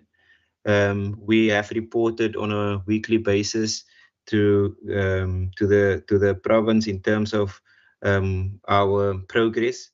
So this is just to show each and everyone where we're at. It's been installed, the different generation capacities of those different generators in terms of and what we've spent, and obviously the 2.4 at the bottom that we've installed. And you will see basically there's one generator at the bottom, the 150 kVA that we've installed at the municipal building so that we can obviously have standby power during the load shedding. The other ones was just basically installed within critical pump stations. As you know, during load shedding, we have sewage overflowing, so we try to circumvent that. If we get more than stage 2 load shedding, we are not out of the woods, but at this point in time, like we said, it's just the basic, trying to sort out the basic need at this point in time. So I want to ensure the committee that the money was well spent, and the generators were installed as displayed. Just in terms of, like I said previously, what we've done in terms of Knysna municipality, giving you a snapshot of what we've been busy with for the past 4 years, like I've alluded to earlier on. There you can see there's a snapshot of what we've done in terms of the informal connections and formal connections. You can see in 2019, 2020, there was around about 350 connections. 2020, 2021, there was around almost 200. And you know, that was during the COVID period. So you can see there's a slight slowdown in terms of the connections. 2021, 2022, you can see there's around about almost 700 connections being done. And the next slide will just show you in terms of what we've done in our informal settlements. And as you know, during the COVID, there was a rapid increase in terms of informal establishments. So that was basically what we've experienced. And the slide in terms of the number of connections for that basically 4-year period amounts to 2,550 in terms of electrification project. And you'll notice there's informal and formal connections being done. that amounts to the values as on the right-hand column of that specific graph. So in terms of the next slide, you'll see that that is just the display of the different financial years that I've covered previously to show you where we were and how we've made effort in terms of our INEP funding and obviously our own funding that also financed some of the projects. In terms of where we're at now, we've recently approved a few other electrification projects funded through the INEP funding within our different informal dwellings. And what I've done here is to show you exactly in the wards that that we intend working, and obviously what we are doing in those different wards. And you'll see there is obviously when we do these projects that we cater for LED lights, trying to incorporate energy efficiency already as our way of conserving the electrical supply within the municipality. So you can see the first one amounts to 8.23 million for that electrification and of Ward 6, 7, and 11. The next one is Ward 4 and 8 within the municipalities. Same approach, 7.2 million roughly. And you can see, so we've recently also approved another project, this is also within the informal dwelling sector. There's another 8.74 million, and obviously within the different areas of the informal dwelling sector. And obviously the scope, I've attached the scope so that you can understand what we're doing, and you'll see it differs from area to area, and we're trying to make sure that through the electrification project we work in energy efficiency, and the electrification projects is that we envisage the project end date 31st of March 2024. So in terms of the switchgear and the various reticulation network upgrades that we've done 2021-2022 financial year, there was a substation upgrade of 3.5 million, overhead line of 2 kilometers that we've covered of 800k. And on the next slide, you'll see there's also refurbishments and upgrades of overhead lines and LED public lights that we've installed, basically 1.7 million and 5 million respectively. So those are basically the areas that we've covered in terms of the electrification projects. However, it will not be right if I don't share with you the common problem within most probably all municipalities that we've experiencing, and we're experiencing obviously the aged infrastructure in terms of the energy sector, the vandalism of the infrastructure due to a market that is available to vandalists in terms of recuperating remuneration for copper wires, etc., etc. And obviously one of the challenges that we've observed is also the rapid increasing development of informal dwellings under power lines, and we know what the restriction of that is. That is also a huge challenge in terms of making sure that we comply to regulatory legislation. And I've alluded to the fact that there was a rapid increase in terms of the informal settlement growth, which needs an additional electrification capacity. That's also a huge challenge for Knysna municipality. And like I said previously, vandalism is also the theft of electricity via illegal connections, and it becomes extremely challenging to root out this kind of behavior in the Knysna municipality jurisdiction. As Knysna is also plagued with different weather conditions, it doesn't help us with in terms of looking after the infrastructure.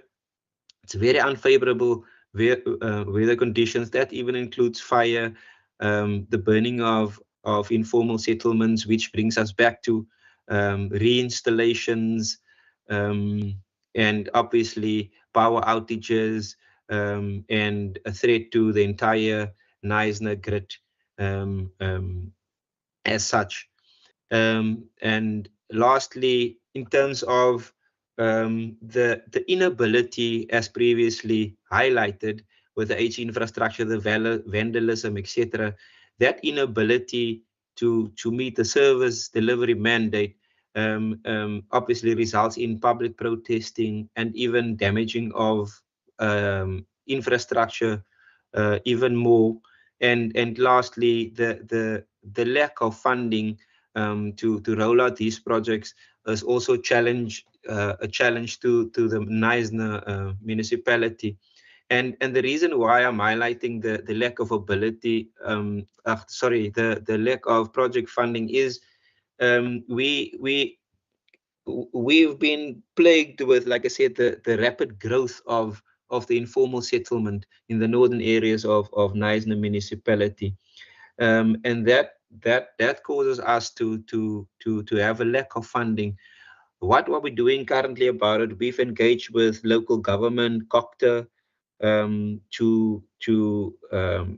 start a business relationship in terms of how to deal with these challenges. So we have been visited with the DG of COCTA, the DDG, the Chief Director, various stakeholders, and we're sitting with local government, Graham Paulse, them on Monday to discuss these things in order to sort Knysna out in terms of that. Can we just go back to the way forward? Thank you. So the way forward for Knysna municipality at this point in time is that we have been plagued with refuse collection and dealing with refuse management.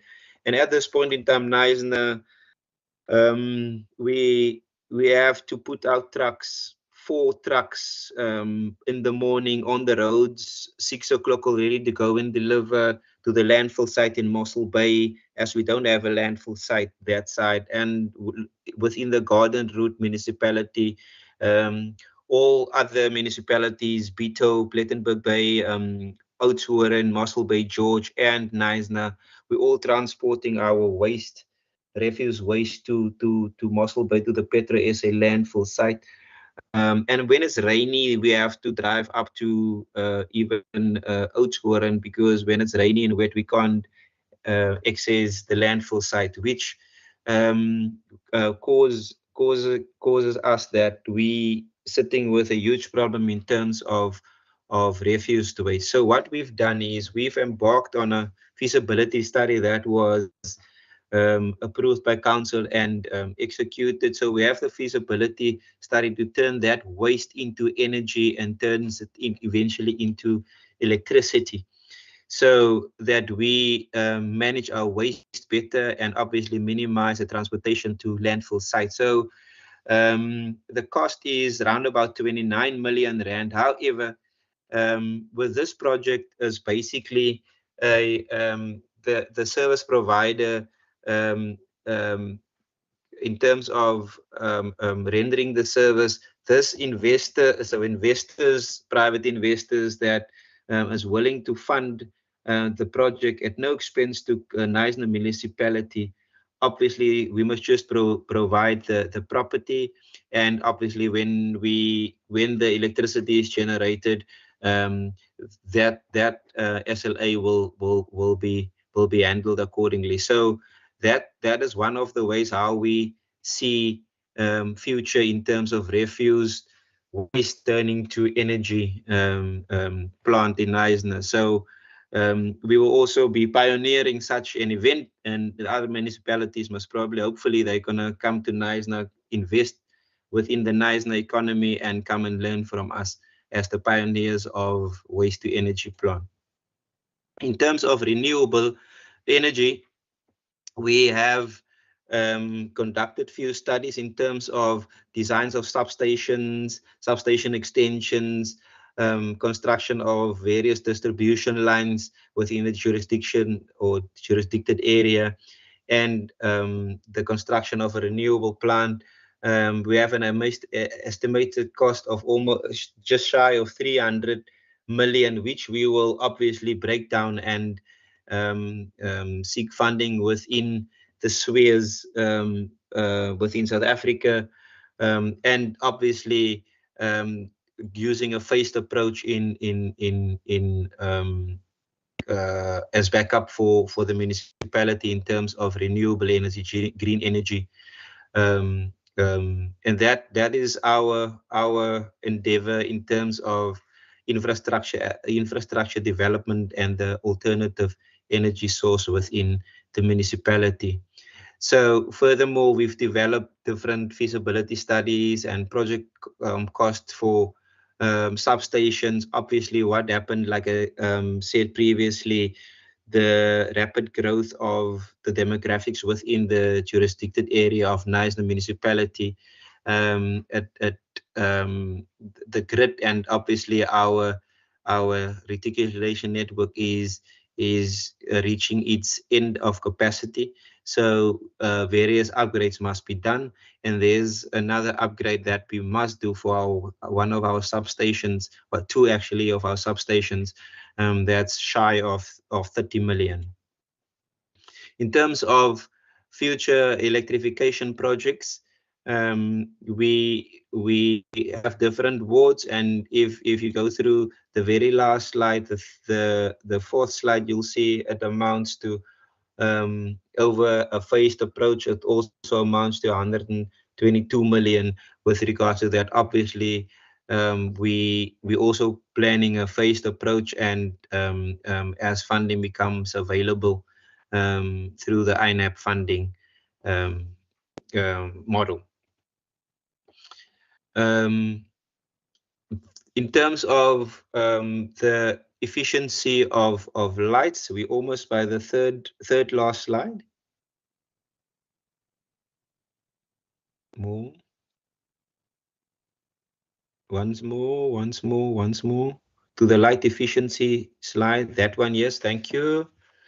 So in terms of the light efficiency project, we are constantly busy with public areas, traffic lights, sports field, and municipal offices to convert our current mercury fluorescent lights and replace with LEDs to reduce the energy consumption, and obviously the solar component to reduce the reliance on Eskom supply.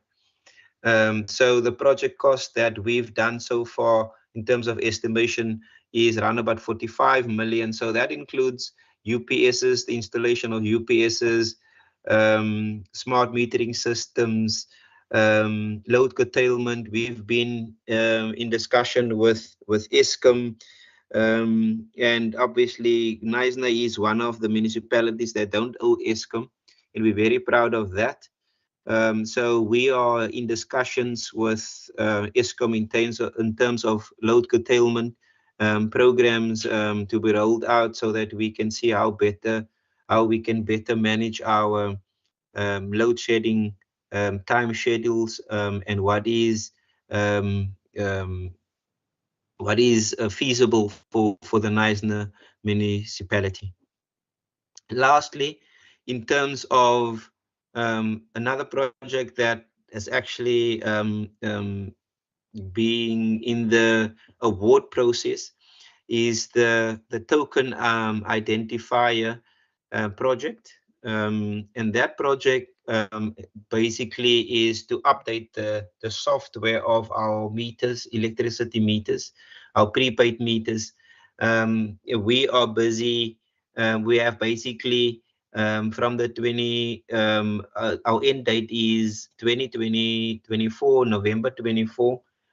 Coincidence that everything is 24. So that we make sure that our end users will be able to use the new token system, and obviously make sure that the electricity supply is available. So we have done a few upgrades already. So we're busy. This tender is to do the rest of it, the remaining of it, so that we can be going on live on the system for the entire municipality by the 24th of November 2024. And that's basically its committee chairperson, Honorable Minister. That's a snapshot of what Knysna municipality is currently busy with, was busy with, and endeavors for the future. I thank you, sir. Any questions? More than welcome. Thank you, Chair. Thank you very much, sir. Members, are there any questions to the presentation? As always, a round of questions, 3 questions per member. Member Christians. Okay, Member Christians, you may go ahead. Thank you, Chair. Just a question I want to hear quickly. If we look at challenges, you have the aging electrical infrastructure.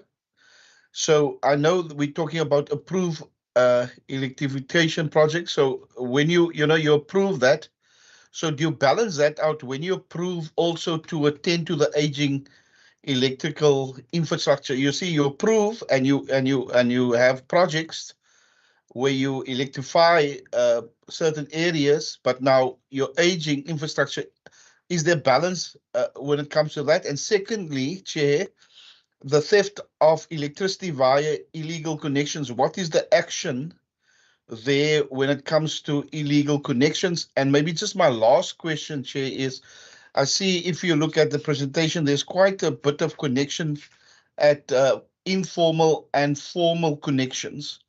The informal connection, formal connection. So because there's, I think, a lot of informal settlements, your informal connections is quite high, much higher than your formal connections. Just a question, do you, the informal connections, do you at least get, revenue in with, how does that work? You lay out money to electrify informal connections, but do you get money in there? How's that work? Is that because it's with all the informal settlements that in every city that is a problem, but so you will always have that demand. So when you put money down, do you get money in for that? Thank you, Chair. Sorry, I was struggling to unmute there. I just have one question.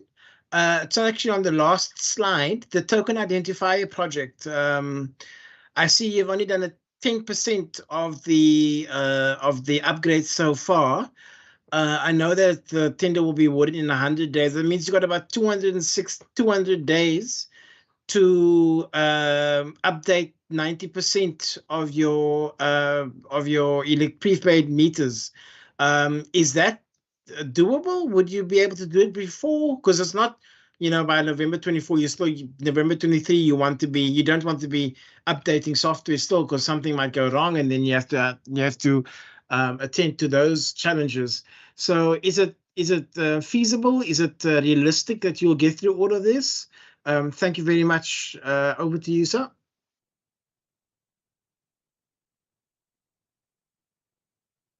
Mr. Acting Director. Okay, thank you, Chair.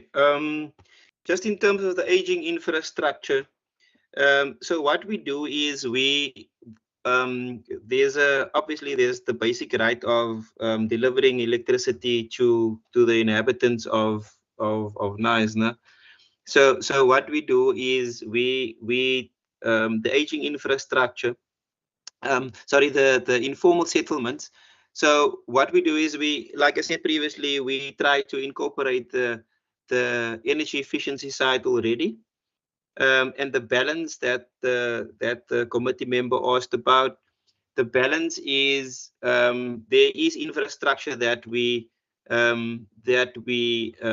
upgrade. However, because the infrastructure, old infrastructure, is a big footprint, so we take it also as a phased-in approach in terms of striking that balance that was previously asked for.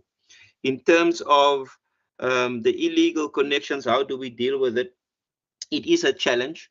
Previously, we had a tender in place, so and that tender lapsed. So what we do nowadays is that our ward councillors, our ward committees, they are assisting us to remove those illegal connections. Even the same with water. Illegal water connections, that's been done. In terms of the revenue that the one guest asked about, the revenue collected, we do collect. The funding that we spend is the INAP funding, which comes from national government.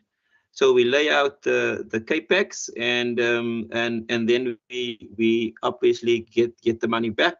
So in terms of the revenue, the scale is most probably not what it should be. However, we're making exerted efforts in order to get the revenue. What we've done recently, we also embarked on a campaign where the high non-pay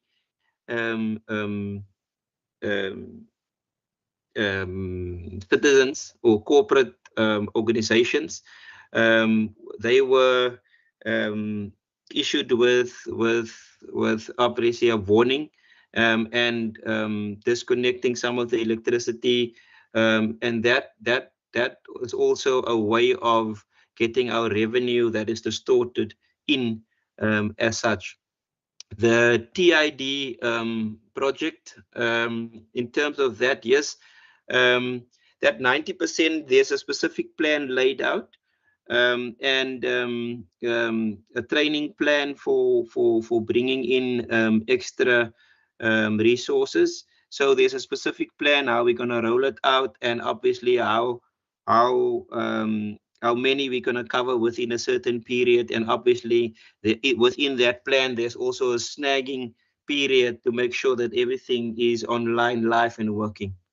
I think that was about, Chair, that I've dotted down. So if I've missed anything, I'm more than willing to answer that as well. Thank you, Chair.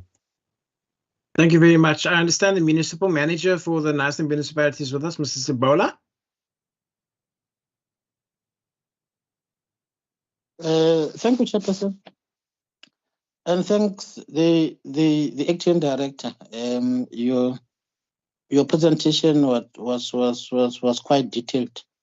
I think the question of theft and illegal connections, I think to add one on what the director is saying, is that how we respond to it, or our investigations, is that our findings are that the illegal connections are happening in the informal settlement.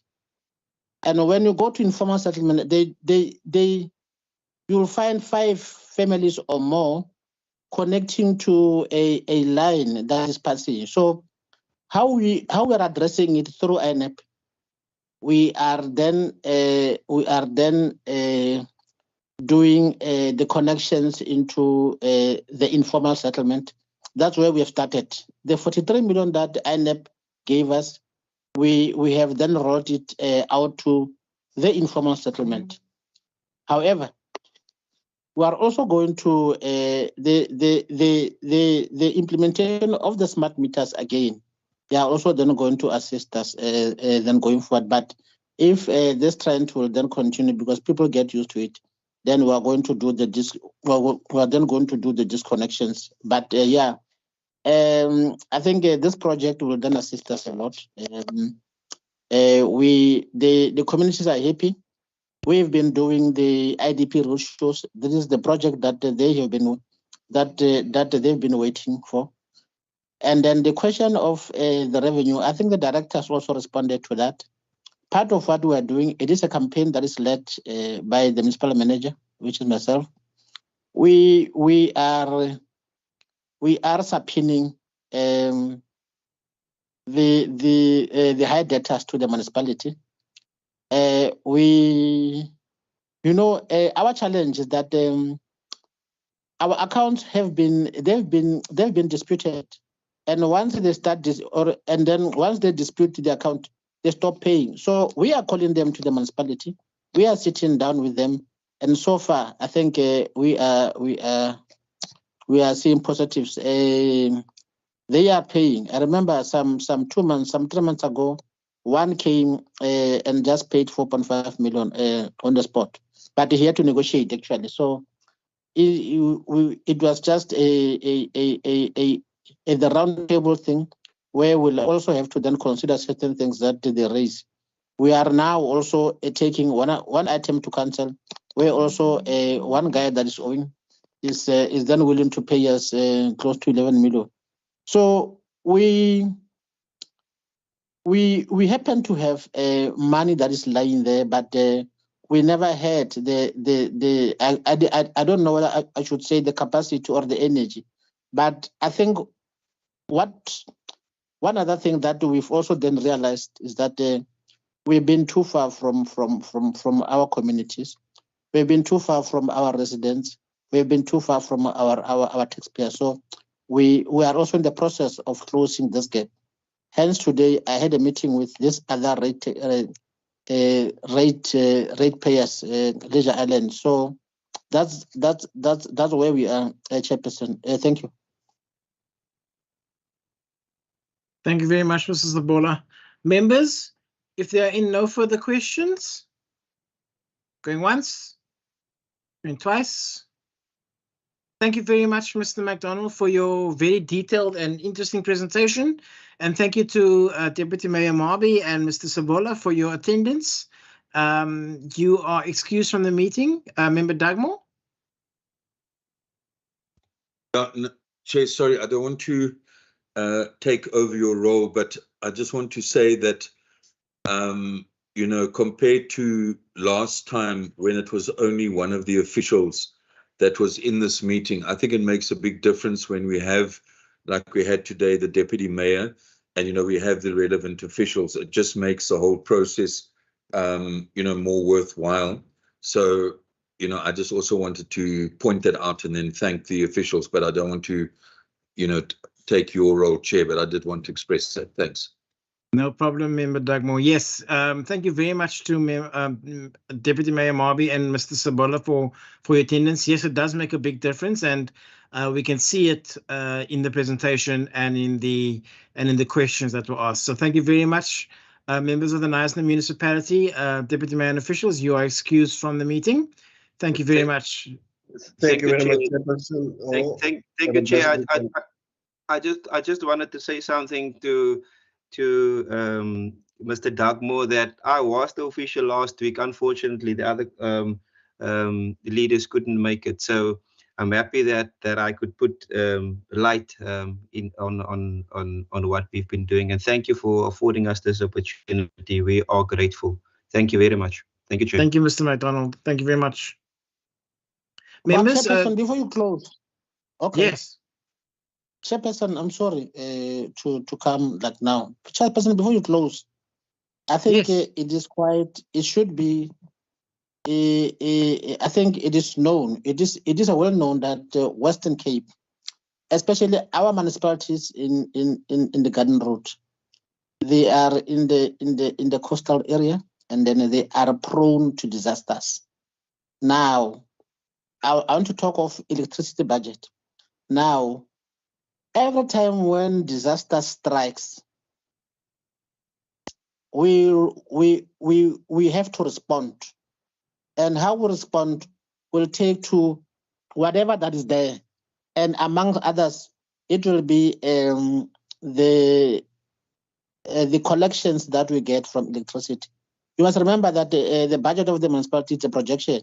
So we tap into this projection, and somehow, or not somehow, it will then affect the budget of the institution. So I'm raising this thing now because before the meeting, also in my meeting with the ratepayers, I've raised it to say I want you to understand, and I want you to know where we are and the challenges that we are facing.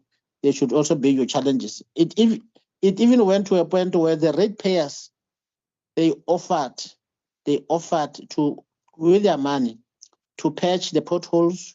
They offered with their money to do one road that has been, a thorny issue for years.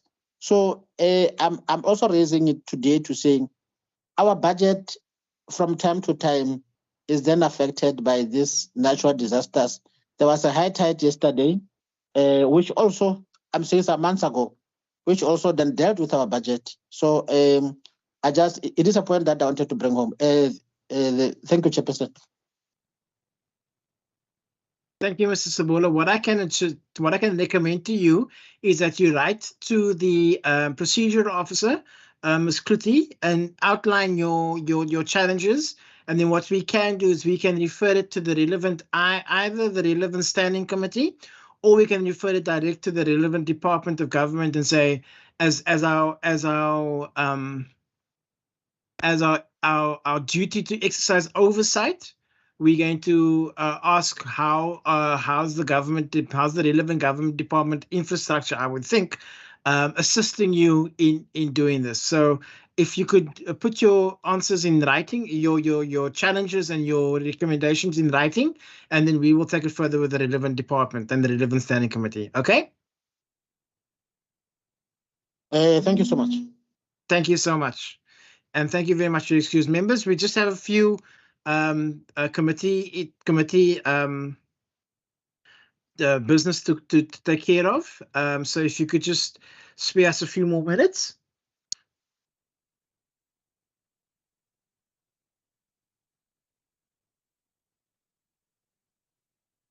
Okay, I see that Mr. Sabolis is with us, so we'll just give him a minute just to leave the meeting.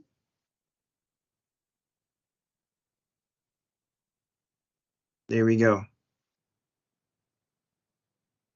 Okay, members, are there any resolutions or actions that will emanate from the presentations that we've seen?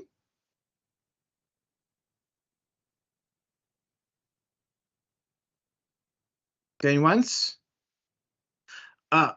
Yeah, sorry, the members from Salga, if you're still in the meeting, you are also excused.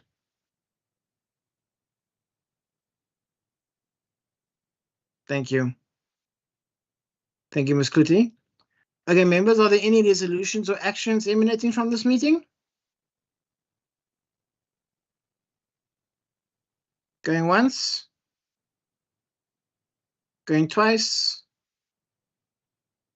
In that case, I just have a few questions on the points to make on the way forward. The first point is that we will be finalizing a data programming, the programming committee and programming team to consider and adopt the report of the ad hoc committee since its inception in April 23 up until 17 November, which is today.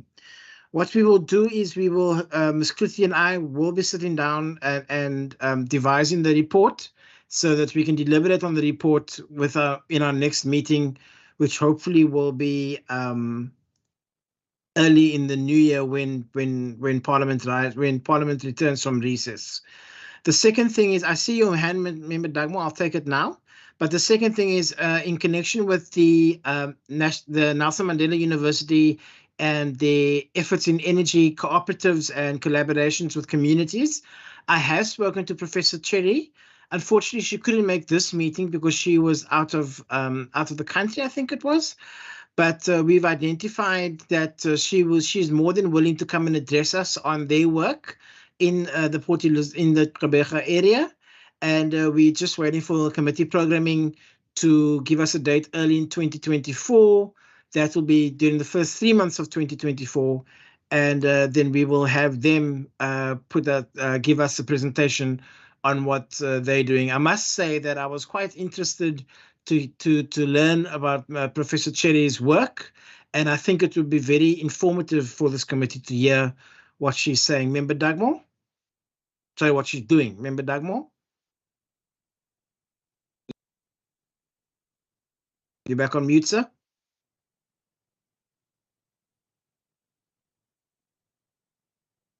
Member Dugmore? Can you hear me? I can hear you now, sir. No, I'm saying, Chair, that I lowered my hand because you addressed the issue that I wanted to raise. Thanks. Thank you very much. Thank you very much. Members, if there are no further deliberations or issues to cover, as always, I'd like to thank our sign language interpreters for the excellent work doing their sign language. Thank you very much, ma'am, for your work.